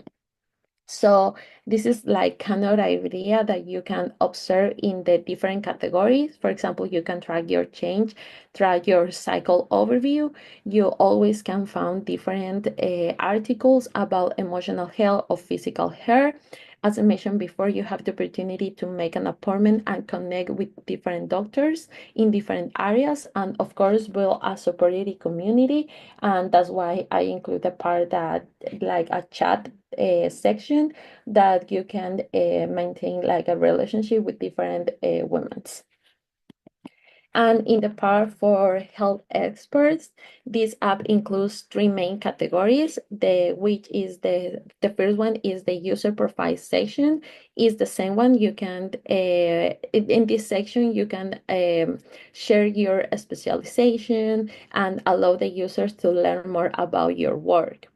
In the agenda section, it provides access to user appointments and also is like a calendar that to keep track of all your activities. And finally, in the community, there is access to the community section where basic questions or concerns from user can be answered. So also as a doctor, you have the opportunity to have the access from the different 5 categories that I mentioned before. Okay, so in the part of the business model, I would like to start with the key partners. I consider that one of the key partners is the healthcare and wellness organization, such as women's health clinics, that because their places could provide us expertise. Another is the mental health organization could contribute to the emotional support resources and also partnership with education and advocacy groups such as Day for Girls or global organizations like UN Women, because can drive awareness on menstrual hygiene and reproductive health. Additionally, we can create alliances with menstrual and with different brands that are focused on the care of the woman, because they could offer sustainable product options and self-care solutions. In the part of key activities, the process of creating the app includes several important steps to make it inclusive, and the most important is the most important factor we have to consider is that this app can be easy to use and friendly to use. So we have different steps like design and review, finalist function, prototype generation, on-ground testing, marketing awareness, and feedback collection. And I consider that the feedback collection is very important because that help keep up the app improving based on the user needs. And we always try to read the comments to improve the app. So, and in the part, the key resource, we need people and expertise, of course, financial support and partnerships, and technical and operating tools. And the value proposition, it's like the empower user with health knowledge, improve menstrual equity, and reduce the stigma through education, access to products, and a safe platform for support. Advanced stage ensure that personally insights and privacy. The customer relationship that we have with corporate, OneWell aims to create an impactful partnership, reach underserved communities, and leverage technology to improve this health and wellness.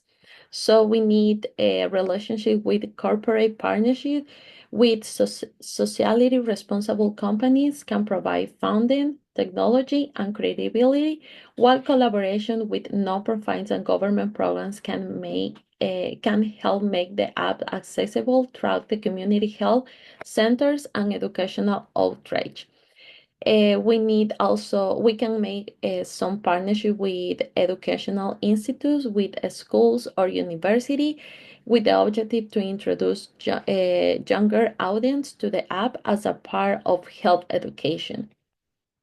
Our principal channels are mobile apps, online websites, corporate, government, and university programs, the community, in-person channels, and different other ways. And on consumer segments, as I mentioned before, we are focused to include women of different age. That's why we consider adolescents, working women, gender diverse user, parents, midlife women, healthcare professional too, because they are the most important, the people that help to us to improve as an app. We want to reach until rural communities and okay. And in the part of cost structure, I make this budget, but focus in a small scale. That's why I use the MVP format, where I consider different costs for app design, app development, the hosting and infrastructure, medical and health education, social media marketing, legal compliance, software and tools, and administrative costs. I know that the development of an app it need a lot of financial and a total estimated cost for a small launch or just to start is between 25 to $30,000, but this all depends of what things we want to include and which are our final market.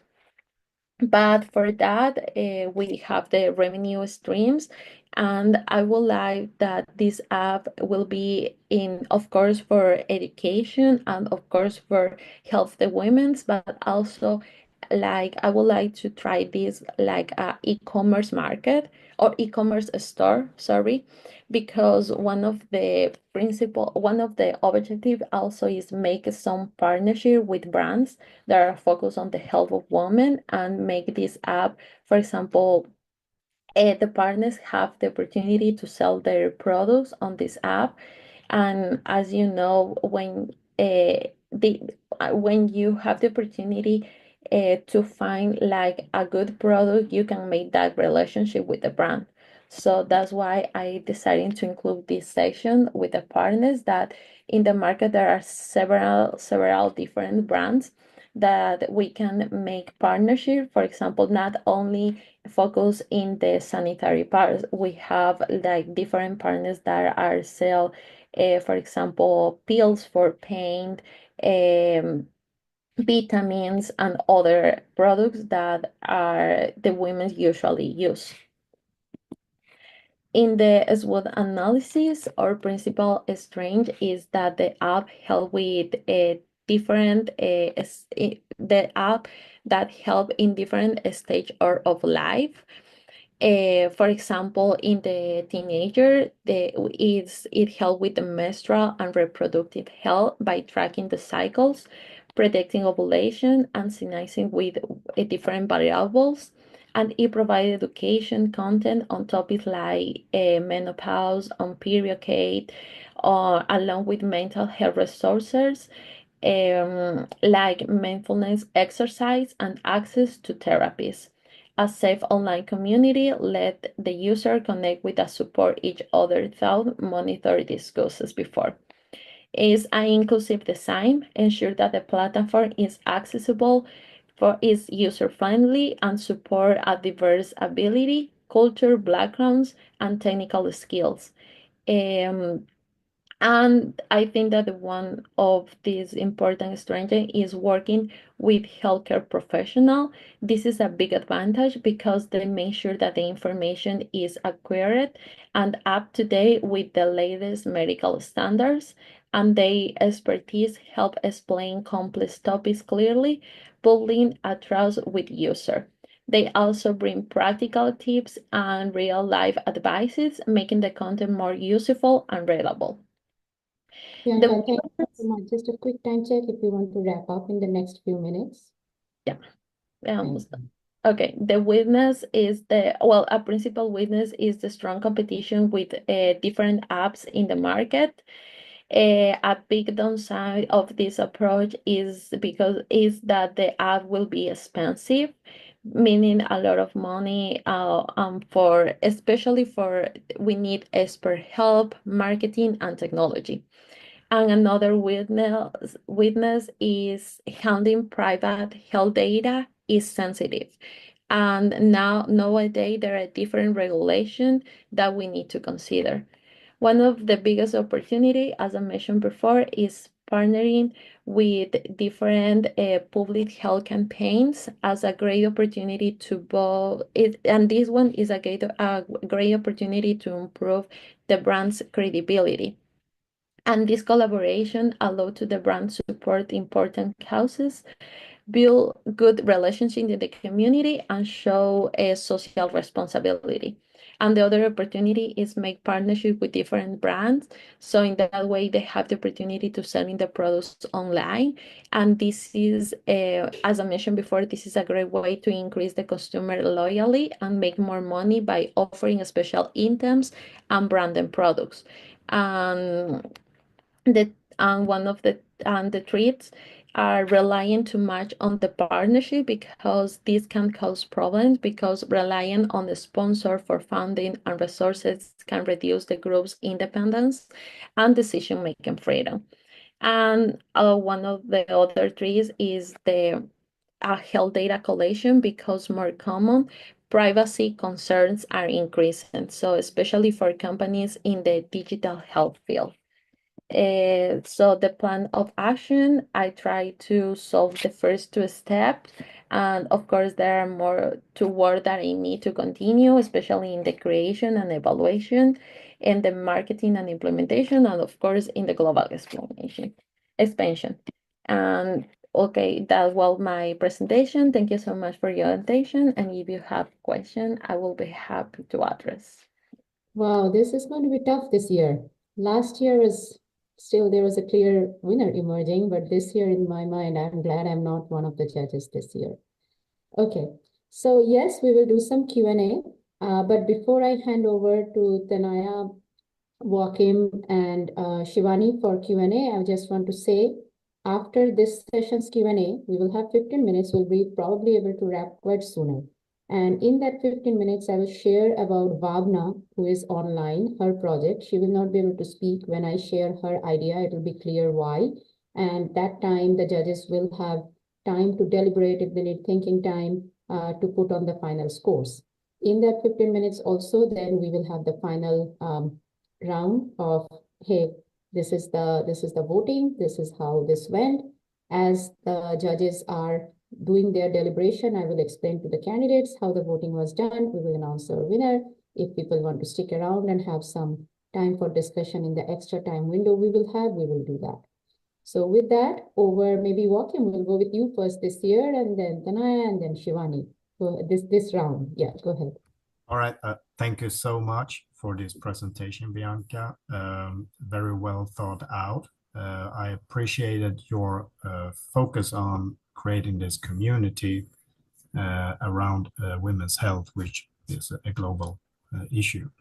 My biggest question to you would be, how do you see this platform build a trust with the women you want to use it? Because it seems like you're going to have a little bit of a marketplace, sponsorships, placed products, etc. How do you build a trust with the user so they don't feel like they're just there to be sold something? Well, I believe that one are the biggest concern that we need to consider, because I'm thinking more like a user, no more like the creator of the app. And I would like, for example, to increase the credibility of this app is to beginning to start with to create a good community. I believe that the creation of your community that improve the communication in the between in this app, it helps a lot. So there, I know that there is difficult to create this credibility, but working together, maybe work with different healthcare organization to create more visibility, it will be helpful.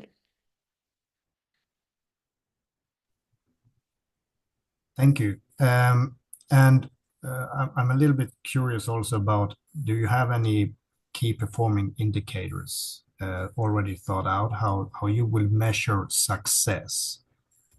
Is it number of users? Is it number of sponsorships or partners, or number of connected healthcare providers? What are you? I believe that is in base of the number of users, because if we don't have enough users, so that means that the app it doesn't work well. So we are focused, of course, on the user principally, or that's our principal goal, to reach a good amount of users, and then increase our community, like at the same time increase the doctors, increase the partners with other brands. So I believe that the principal measure is the users. Thank you so much.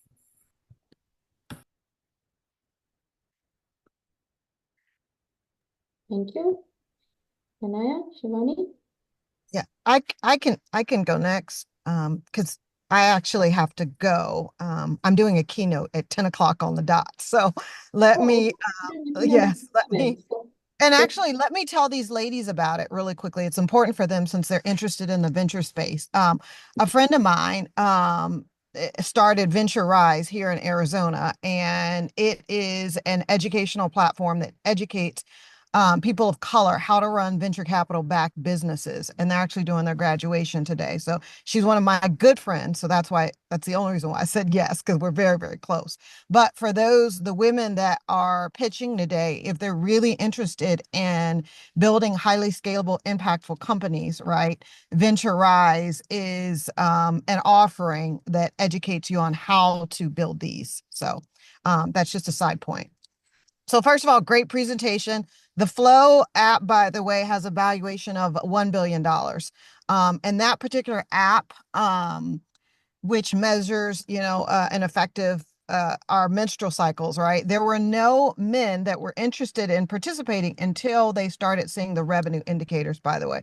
That's some backstory on that. So in my private impact investing community, which is what I do, right? We connect investors to impact deal flow, primarily focused on real estate, and we'll share some private equity. But we had a woman there with a menopause-based app company. And so she pitched for funding, so we did quite a lot of due diligence on her application, just side note.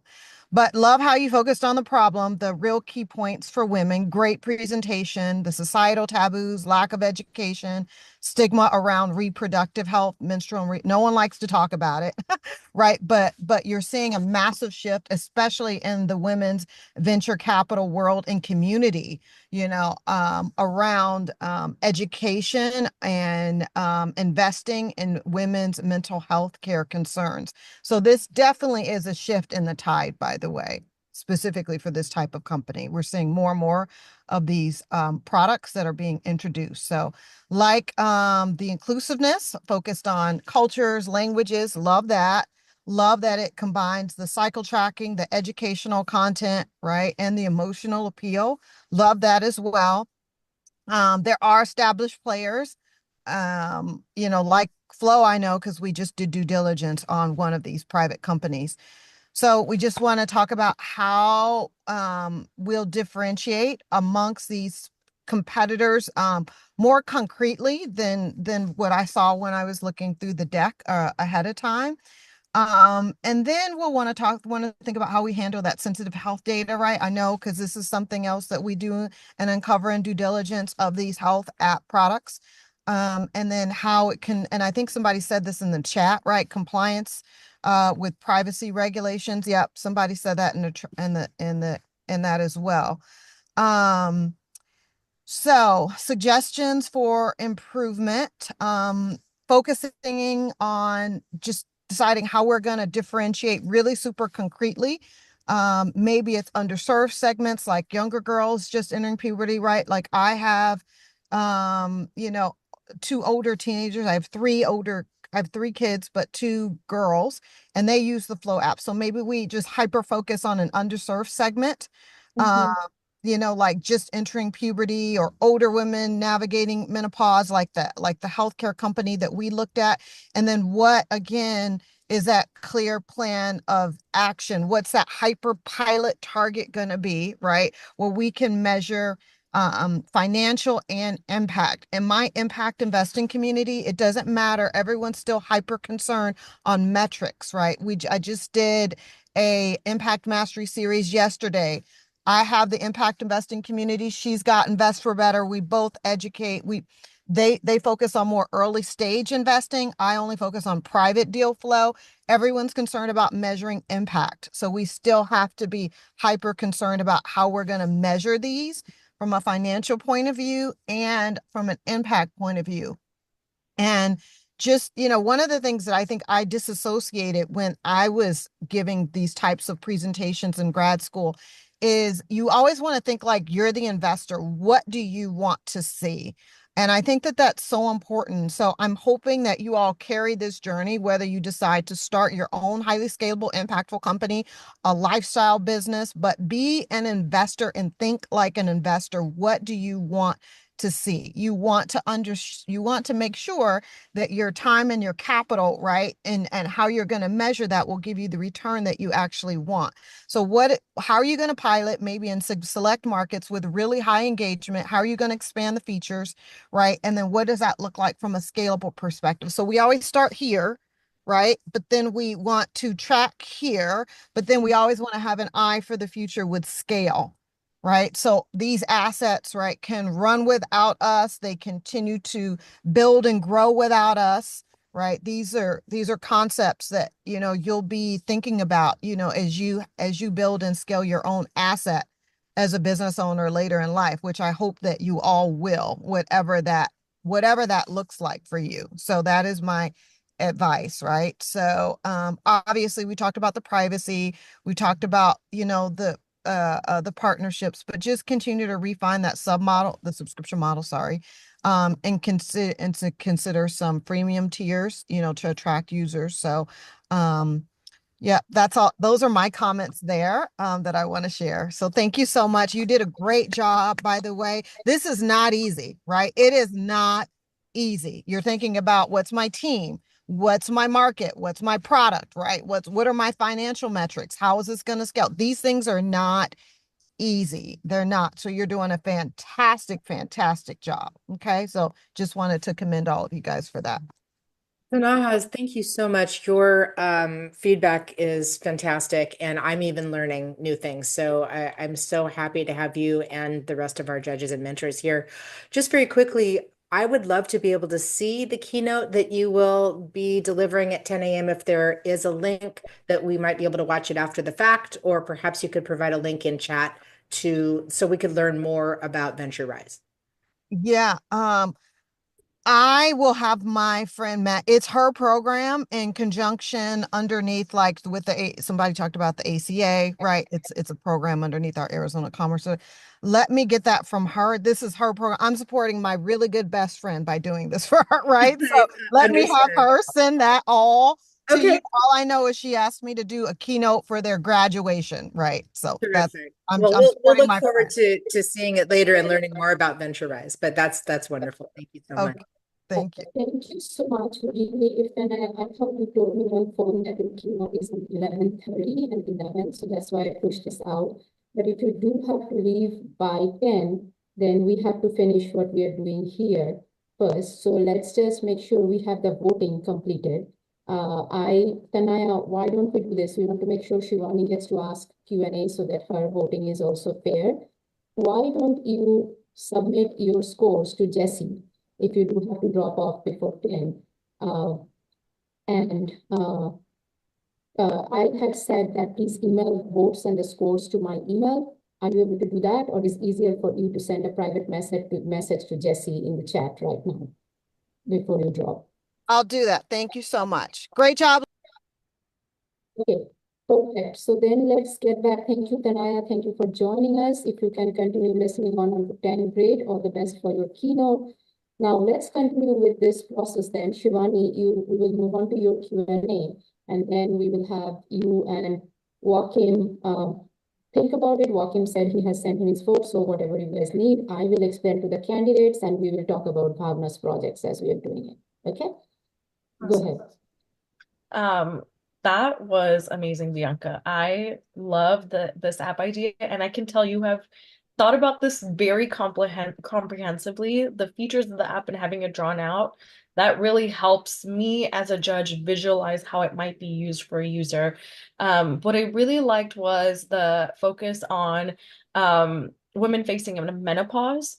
Yes, there are apps out there. Flow has a feature for perimenopause, but a lot of what is out there focuses on menstrual cycles primarily, and the focus of older women who are going through menopause is not very popular or common. And I would say that's more of a taboo than menstrual cycles. So I love that you included that. And I'll just echo all of the feedback that everyone else gave. It's important to think about HIPAA. One thing that comes to mind is what is the incentive for doctors to come on the app? Are they being paid by insurance, or how are they being paid, and what is the incentive for them to come join and help people that way? So that's apart from privacy concerns. I think really thinking through the details of how do we get health providers, and what is the health providers and maybe insurance companies involved, and what is the incentive to them. That's a major piece that I would think about within your app. But overall, really wonderful idea and very well thought out. Thank you.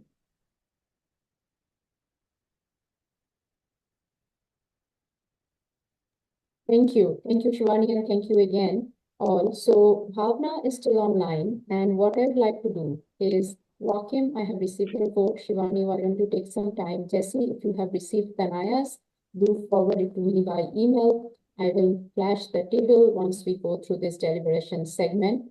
It is not easy this year. Now, I wanted to take a little bit time to talk about Bhavna and also to show her idea. Bhavna was not able to make a presentation. She is actually 40% blind. I'm sharing this with her permission. And she is also a survivor of intimate partner violence, or what we call domestic violence. Tanu, can I just ask you very quickly, can you adjust your mic, or perhaps if you're using a headset, switch over to the mic in your laptop? We're just having a little audio issues with you in this Are you moment. sure it's everyone can hear? Because I am people personally, and they all say they can hear okay. Is it possible that the skin freezing or the other issues happening around your end? Is anybody else hearing a few audio issues with Tanu? I am. Yeah, Tanu, please adjust your mic. Okay, and maybe then it was earlier it was better. Is it okay now for everyone? I don't really have any way to change my mic. I have a speaker from my computer, and that's at max volume. And you guys We're will be really okay not now? able to hear you very well, Tanu. Maybe no, you could switch. it's a lot of static, and I believe your video has frozen as well. So I was trying to even help me earlier. I am, and I was looking at myself on the screen. The video was working, and I thought the video was okay. How about now? Let me actually try to do this. Let me drop out of this PC and try to switch to my. We're really not able to hear you very well, Tanu. Perhaps you might log out, log back in, or switch to a different mic. Can you hear me now? Yes, that's much better. Okay, maybe it was my connection. I thought I couldn't hear Anya's audio well, and then I had asked, I believe, Sway and someone else, and I was looking at myself, and it was looking okay. Is everything better now? I know my video is paused because I was switching computers, but is everything better now? Fantastic. We can hear you perfectly. Okay, so do I need to repeat what I had said about Bhavna before and her project or the next steps, or did you guys more or less get that? No, I think you need to repeat it. Okay. Okay, well, that is good. I hope that for the most of the competition, since I was talking about stuff, I was mostly audible. Jesse, let me first start. Have you received Tanaya's voting? Okay, would you please send it to me by the email ID following the instructions so that I can populate the table? Or it will probably take me, we will take a 5 minutes break to allow me to do that, and we'll do that after we talk about Bhavna. So we all saw the presentations, and again, since in case you didn't hear me well before, obviously we are very proud that this year we are working with people who might not have the same resources that our usual university recipients have access to. I'm also very proud of Sophia, Bianca, Bhavna, and not to say not of Anya, but we are also looking globally into many different kind of user profiles globally and looking at women who are struggling at a much basic level in some cases. So with that, I wanted to talk about Bhavna's project. She is online, as I said, which probably wasn't audible. She is 40% blind. I shared this with her permission, and she is also a domestic violence survivor. So that being the case, it has been extremely difficult for her to find any kind of respite. It's very difficult for her to type and write, and therefore it has been also difficult for her to find time. The reason she is not speaking today and is just listening on in the call is because it's not safe for her to do so or to come on camera. So I first want to really acknowledge the immense amount of motivation and strength that takes to still continue participating and not dropping out under such situations. I will share my screen and I will talk about her idea. To be fair to the other candidates, I haven't entered her into the formal judging process because she wasn't able to make a presentation, but I will still like to honor her effort by sharing her ideas. And I have talked to Shivani and I will talk to Sway in HerRights to continue offline mentoring for her post the pitch competition. Shivani, this is the candidate I spoke to you about on phone to make sure we can get Bhavna also ready and at par. So as I'm sharing my screen, please give a big hand welcome to Bhavna, and I will share my screen. Okay.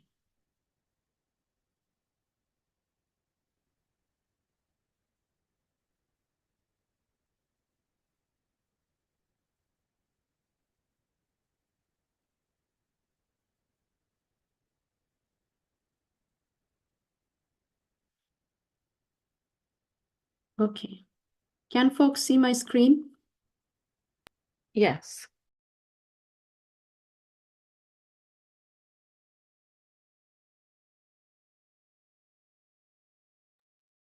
Okay. Can you hear me also now? Yes. Okay. As I already said that this is not a presentation, I just wanted to talk about her idea so that people can share feedback and we can give her offline mentoring and we can also honor her effort. She, as I talked about her background, she comes from a very underprivileged background herself, also has other disabilities and challenges that has affected her ability to pursue education, but still she's pursuing a PhD actually. And with that, what she wants to do is she wants to open online English tuition classes. Now, I asked her to look into why this is needed, what is the competitive market, and the same kind of SWOT analysis we asked others to do. She has explained in this that online tuition classes are very, very available in India. However, it's still also very much high in demand. Now, the differentiating factor is most of the tuition classes, the distribution of resources is very, very concentrated in the 46 big cities. And then there are 246 other kind of towns and cities where the population is greater than 100,000, however, less than 1 lakh, where the large population does not have good access and they do not have local options to learn English. Now, why is this also very important for HerRights? People who are involved in our Afghan women collaboration with Herat understands that we are trying to solve a similar kind of problem in Afghanistan under, of course, much more challenging conditions of persecution and potential death and threats if this gets known for women's education in Afghanistan. But the basic premise of the challenge that the local towns and cities, despite a lot of availability otherwise online, does not have access of their populations into English language training, which is extremely important for being proficient and to be able to earn a living. So each state in India has its own language. In Afghanistan, we are talking about Dari and Pashtun and other local language. In India, that's much, much more number of languages to deal with. Bhavna's idea is that a lot of people from West Bengal, where Bengali is the major language, has to move even domestically in India for the search of opportunities, especially if women want to be employed. And therefore, she has a target audience where she is going to try and offer tuition. She's doing, I believe, her PhD in English, where she's trying to go and build in access of local native students. And what she says about who has, what is unique about her idea, I already said that the smaller cities don't have that much options. There are also non-cities or semi-urban areas which are under what is called a panchayat administration in India, who has even lesser access. And then she is going to target the underprivileged, lower to middle economic background. And then she is also trying to look into have a target audience of folks who are looking to migrate. Her inspiration, she says, comes from herself and also her mentors and teachers, family and friends and educators who have been successful. Now, we are still working with her in terms of developing this more into a financial plan for the business, but very high level, she has identified very low need technology. Why I say low need is because she's mostly looking for a computer or a smartphone, some online teaching platforms. In Afghanistan, we know we have talked about using Telegram. And the reason we are not using Zoom, Google Meet, or Skype in Afghanistan discussion is again because those things are apparently persecuted there. However, they do use Google Classroom. So nothing different here, similar kind of platforms, course materials, and marketing tools for our business. This section is very brief, but high level, it touches the major segments. Now, one of the things that this presentation doesn't have, and I have talked to Bhavna about, and we will work to develop it, is the finances around this. Now, she does have a digital marketing strategy that she wants to use social media to get money for this. Now, she also talks about using referral program to get more and more candidates and therefore increase revenue stream. And this is good because in India, it's a big deal. My sister started an online art school and it took off in like 6 months just by, word of mouth. And then she has identified her core curriculum, free resources that she will provide. And then she does have a start small and bootstrap approach to it, which is using free tools to just get started. And then as the revenue grow, then expand and approach NGOs. This is actually a very good idea. If I might tell to Bhavna, there are a lot of women's nonprofits working that support education, and they can potentially very quickly give you access to a population that will need this. Anyways, that is Bhavna's presentation. As I said, Bhavna will not be able to take questions. My plan for her is if there is a feedback from Joachim, Angel, or Jesse, let's discuss it right here before we break, before the final voting. And then I do intend to have Shivani, myself, and Sway work with her offline to help her get this developed. And if let's see how far we can go with it. So I'll stop sharing my screen. Comments or questions? Was I audible for this part? And thoughts?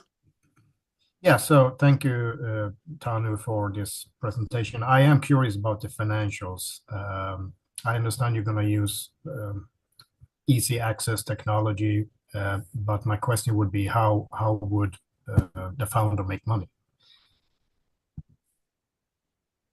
Yeah, so Joachim, I will just answer very briefly. So I can only talk from how I see my sister makes money from her art school. And the benefit of this is if the content is something that, say, someone like Bhavna can create herself, or someone like my sister can create herself, then you basically just start offering, and you offer at a very low price. Once you say get 2 students, then you through word of mouth, then scale it to 5 to 10. And the revenue basically is the fee they are paying you, because the expense is 0 to minimum. And that is very high level. Now, obviously, we will have to put some numbers in, like, what kind of pricing structure will be there for the classes, what will it take to buy the first computer, or like, if you're providing people with collaterals, how do you recap that money back? But that's all what I think and I know at this point. Okay. No questions for me, but there's a big market for this, especially in India. So it's a great idea, especially doing it virtually to make it more accessible for folks. English teaching or learning English in foreign countries will always be an open market that's accepting more entrepreneurs. So great idea overall. Thank you. Okay, let's just do this. We will break for 5 minutes, and that will allow me to get all the scorings into a table. So Shivani, if you want to go ahead and set out your scores to your rank order following the instruction. Before I do so for the candidates, how we judge this is there are 2 individual scores between 1 to 5, 5 being the highest and the 1 being lowest. Each of this individual score is on the merit of your idea, how good the idea is, and then the second scoring is on how well you have researched and presented the idea. Okay, so how good is your idea and how good you do representing it. Because of that, the judges are going to work to give you individual scores, and then after all 3 presentations have done, they're summing up the individual scores and landing it as a rank of 1 to 3, 1 being the best, 2 middle, 3rd is the last one, in that rank order based on totaling up your individual score. So the highest score then is the rank 1. Now, if there is a tie, which I will have to see if there is, we do have a process here in HerRights that we have followed in the past years, where a HerRights team member comes in as a tiebreaker and submits a rank order. Other than that, I really just want to say before we break and regroup for all the candidates to share their thoughts, HerRights to share their thoughts, and wrap this session up with the results and next steps. This was a challenging year for many, many reasons. It still is. We just spent our last HerRights meeting talking about how challenging it is, and if we should drink a lot of wine over it. This case competition, like every year, was also challenging because we have so many unforeseen circumstances. Judges have things come up. Anya had a life event. We have technology glitches always. I actually really was IMing people on the phone, asking if I'm okay, if my screen is frozen, and checking myself while trying to also respond to the chat, sometimes sharing screen. I'm pretty sure it's the same for Jesse was handling the logistics. Angel was offering support. Even then, when I end the case competitions and I see ideas like what Sophia and Bianca presented for Latin America, of course, Anya's microcredit initiative is great, and what Bhavna is bringing forward, and I see that we are building women entrepreneurs and we are helping women through these ideas. So it's like double impact. I feel like, okay, this is going to be a good day. So I hope you all feel that way. With that, let's take a 5 minutes break and then we will regroup. Okay. Any questions or thoughts before we break?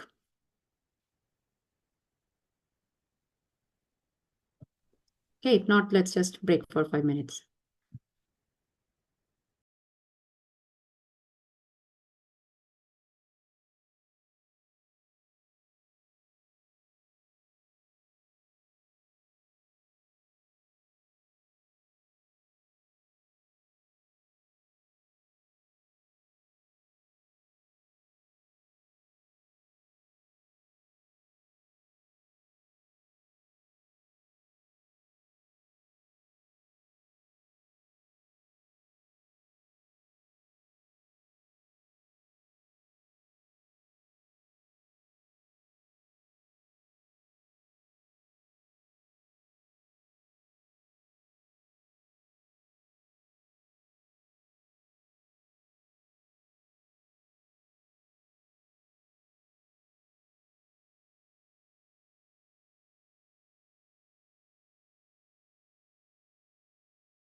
Hi, everyone. This is Angel. We're going to be coming back to look at the final results and as well to encourage our participants to share their thoughts.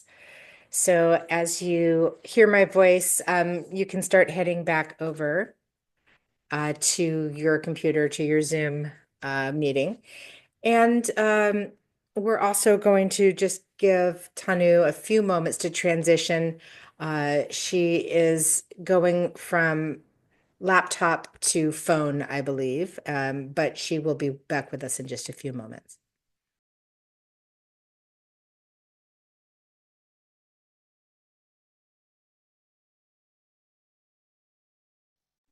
Hello, can everyone hear me? Yes, we can hear and see you. Okay, well, I think that my phone definitely works better than my computer. And my apologies again for the first half of if there was audio glitches. If everyone can hear me now, Angel, were you able to join a little bit before me and were you in middle of something when I joined in and interrupted? Did you want to finish up your chain of thought? If so?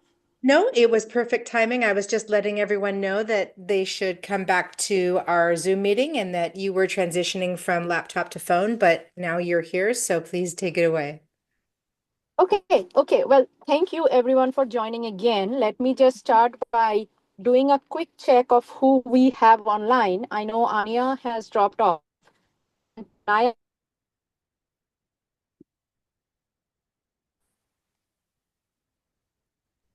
Okay, Tanu, now your voice has cut out. You were fine up until you said the words dropped off. yeah, I can everyone is everyone other than Tanaya and Anya back on call? It appears so. I'm not seeing Anya or Tanaya. Yeah, I believe should. Okay. Yep. Okay, so again, I do want to start by reiterating that it is really humbling to see how people have put in work, and I am forever grateful for the judges for the support. Anya, for example, when I talked to her yesterday afternoon, could not even hold her voice straight. She was in tears. Her dog died Thursday evening at just 5 years of age, and it was obviously devastating for her, but she said she's in no state to come on camera, but she will still come present. We already talked about Bhavna, Sophia, and Bianca. It's not like we have to have extraordinary challenges in life to be extraordinary. I truly appreciate the ideas and the research that you have put in. So with that, I will first have us have some open comments from the candidates because we didn't have any chance to do so. I will also say that I spent the last 5 minutes totaling up the scores that were sent my way and populating the table. We do not share the table here because it's a rank order. We just announce the winner. However, if anyone post the meeting has questions, we are completely transparent in sharing the scores and also the full table by email individually, just not on call with everyone.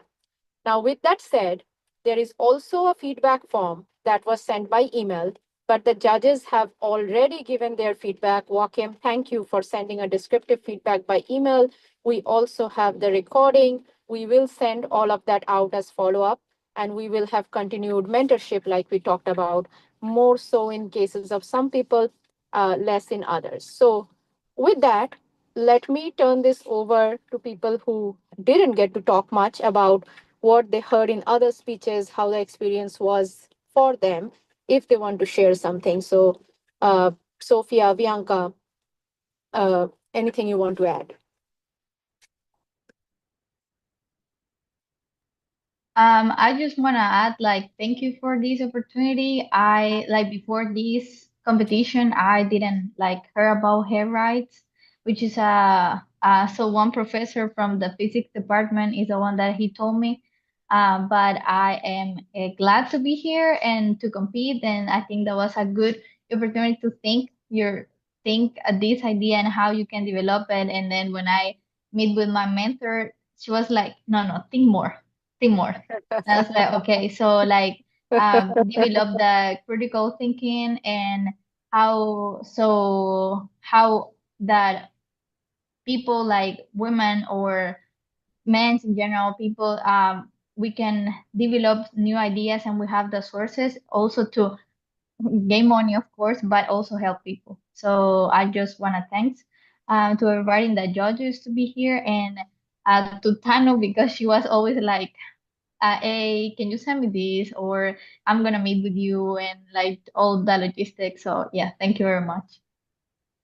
Thank you, Sophia. To your comment, there is a reason why this year I deliberately enlisted a friend of mine, Shaikat, and actually I should acknowledge and thank him here because he helped me source the candidates a lot. Because we really wanted to reach out to a little bit of the underprivileged universities, even if the universities are here in the US and also globally.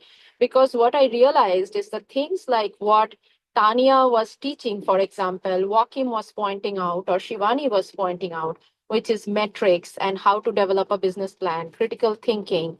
There is a lot of access to that when I was doing my studies in Cornell or when I see what is available in ASU, but it is not available in many of the other underprivileged universities, especially the universities where there are a lot of minority students and so on.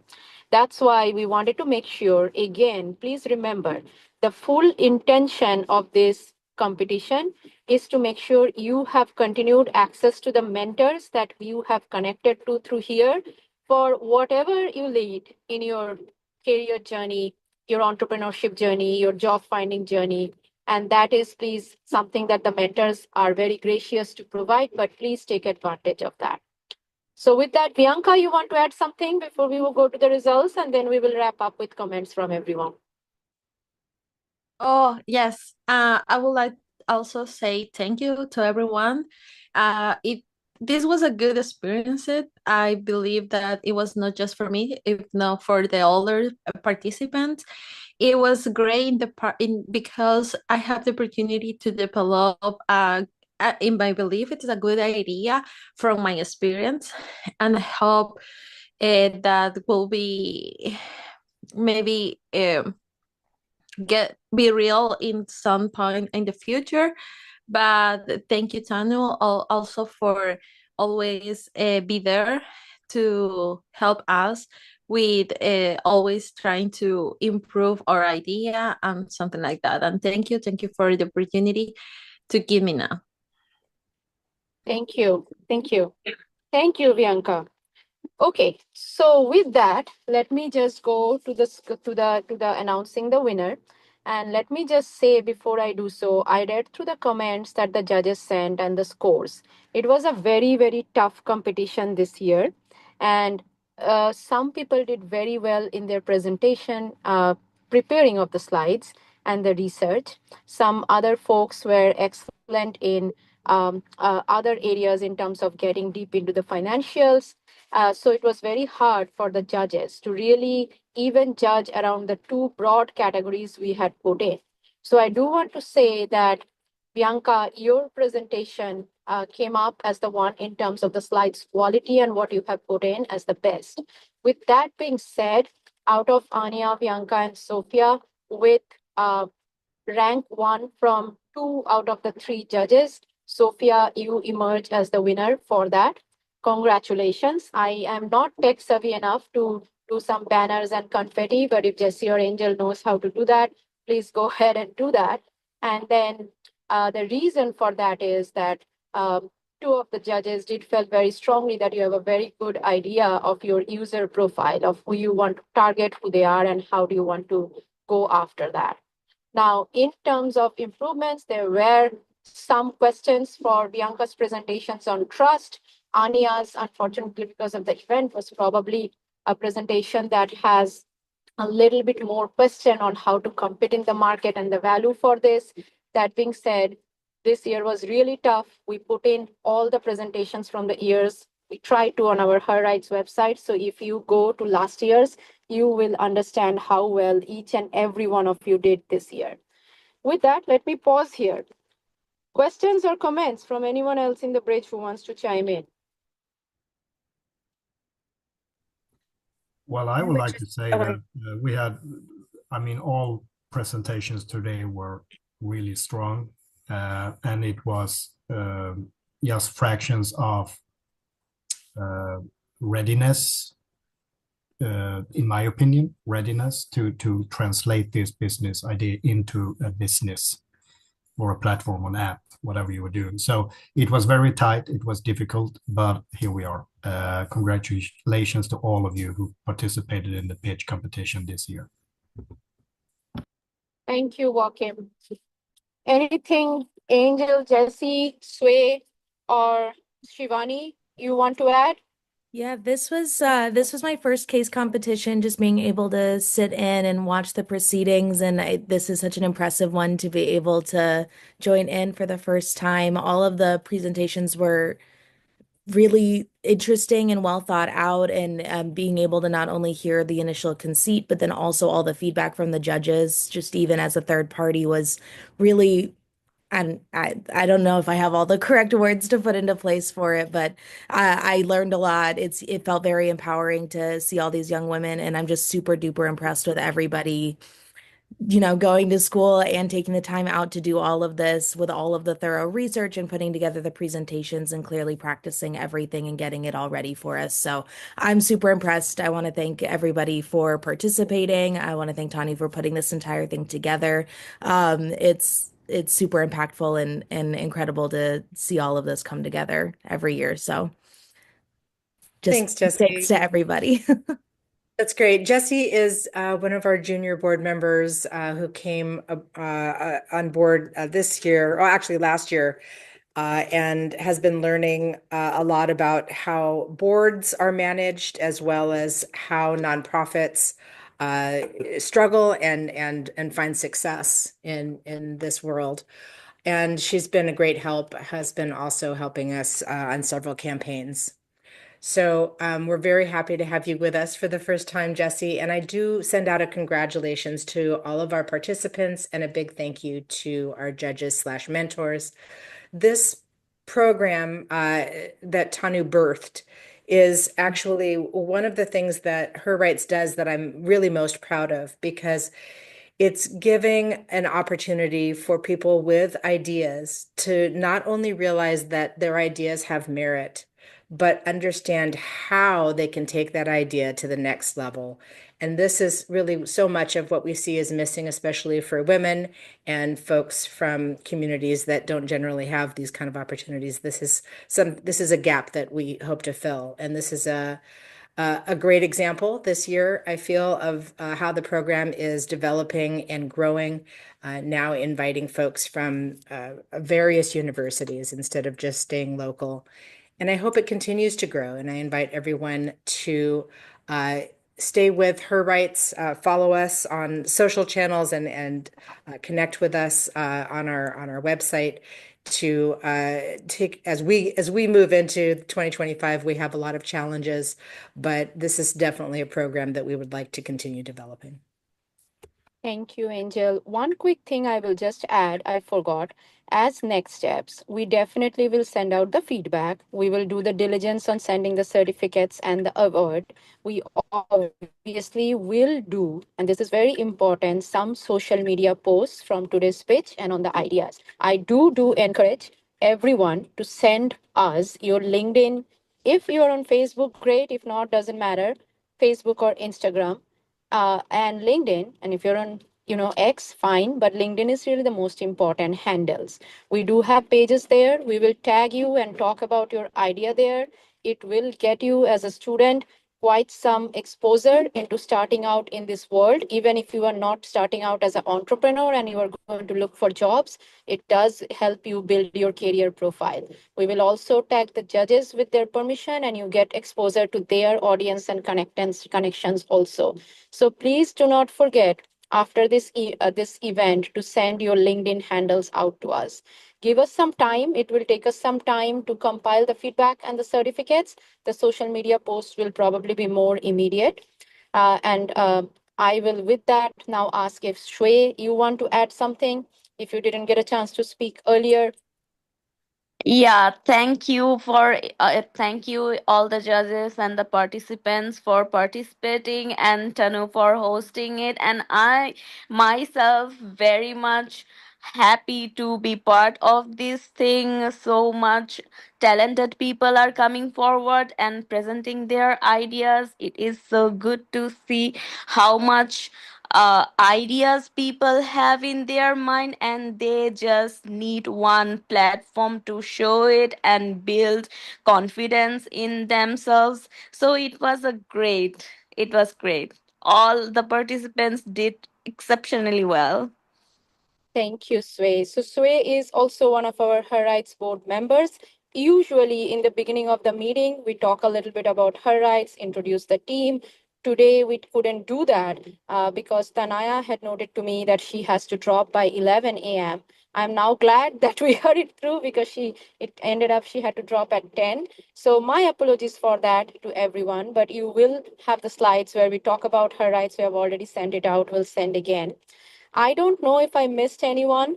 Shivani, did you get a chance to speak? I know Bhavna cannot necessarily talk, but did Shivani, you get actually, before I go to Shivani, I will actually also thank my daughter. She is not officially in HerRights, but she brought me coffee all through this situation. Wow.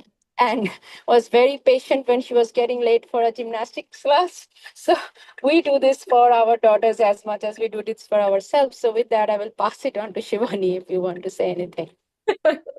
Thanks, Tanu. First thing I'll say is it is very hard to just come up with an idea alone. Before you even move into how to execute it, the idea is really hard because you have to think about, what am I passionate about? What do I like? Or what is there a need for out there? And if there's a need, should I even pursue it? So kudos to everyone for even thinking of the idea and pursuing it, and then for putting in all of the efforts to begin to develop a business plan. I was very happy to see the pitches. I think all of the ideas here are great. There is no bad idea. It's what matters is how you go about it, how you execute it, what your plan is, the preparation you put behind it. So I wish all of you the best of luck in developing this idea further. I dropped my LinkedIn in the chat. So if anyone wants to talk or just have someone to speak with about, hey, what does this look like? How do you think I'm doing? I'm happy to connect and stay connected, but kudos to all of you for even sometimes the hardest part is just getting started. And you started and then you went to step 2, 3, 4, etc. So please keep going. I hope that this case competition is not the end for you and your ideas. I hope that you have great ideas which continue to be developed. So keep going and keep in touch with us. And then Tanu and Angel, both of you, thank you so much for bringing me on board as a judge. This is my second time doing it, and I enjoyed it even more than last year. I loved the ideas this year so much, especially with them being so focused on women and people of color communities. So I'm very happy that I got to be here and got to meet all of our candidates today. Thank you, Shivani. So have I done justice to make sure everyone got a chance to say their word? If not, I also want to now quickly thank Angel. She is actually sick and has been not doing well for quite some time. She still was on the top of things, joined today, stayed the entire time. So Angel, thank you for everything you do in heading HerRights and leading it. And so with that, did I miss anyone? Is there anyone before we end today who'd like to say something and I did not call upon or make room for?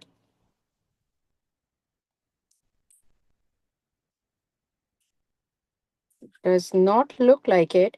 I'm just asking again and again because I'm now paranoid that my audio might not be working while I'm saying stuff. We can hear you. I do believe that we've come to a natural close here. I feel everyone has had a chance, and um, I'm just so thankful that our our presentations came off well, and everyone that participated, I feel will get something really, really valuable out of this experience. So thanks to all. Thank you, Angel. Okay, so we will end then. We had booked a little bit longer time than we required, and that was by deliberation, just in case, even if people who have to drop, we are running late or so. So again, thank you all for clearing out your calendar and making time for this. Sophia, congratulations once again. Thank you for understanding your user really well. And really, Bianca, your presentation came up in scores as the best presentation in terms of how the slides and everything was represented. Ania is not online, but again, there was significant merits on the SWOT analysis of that one. That idea also, Bhavna, thank you for staying persistent and taking this through. We will help you out going forward from here as much as we can. And with that, let's just end the case competition 2025 here. And please if you have additional feedback that you'd like to share on how we can improve, which was potentially not something you wanted to bring up on the call, we have sent you a table and a format which does have how we can improve. Please do make use of that.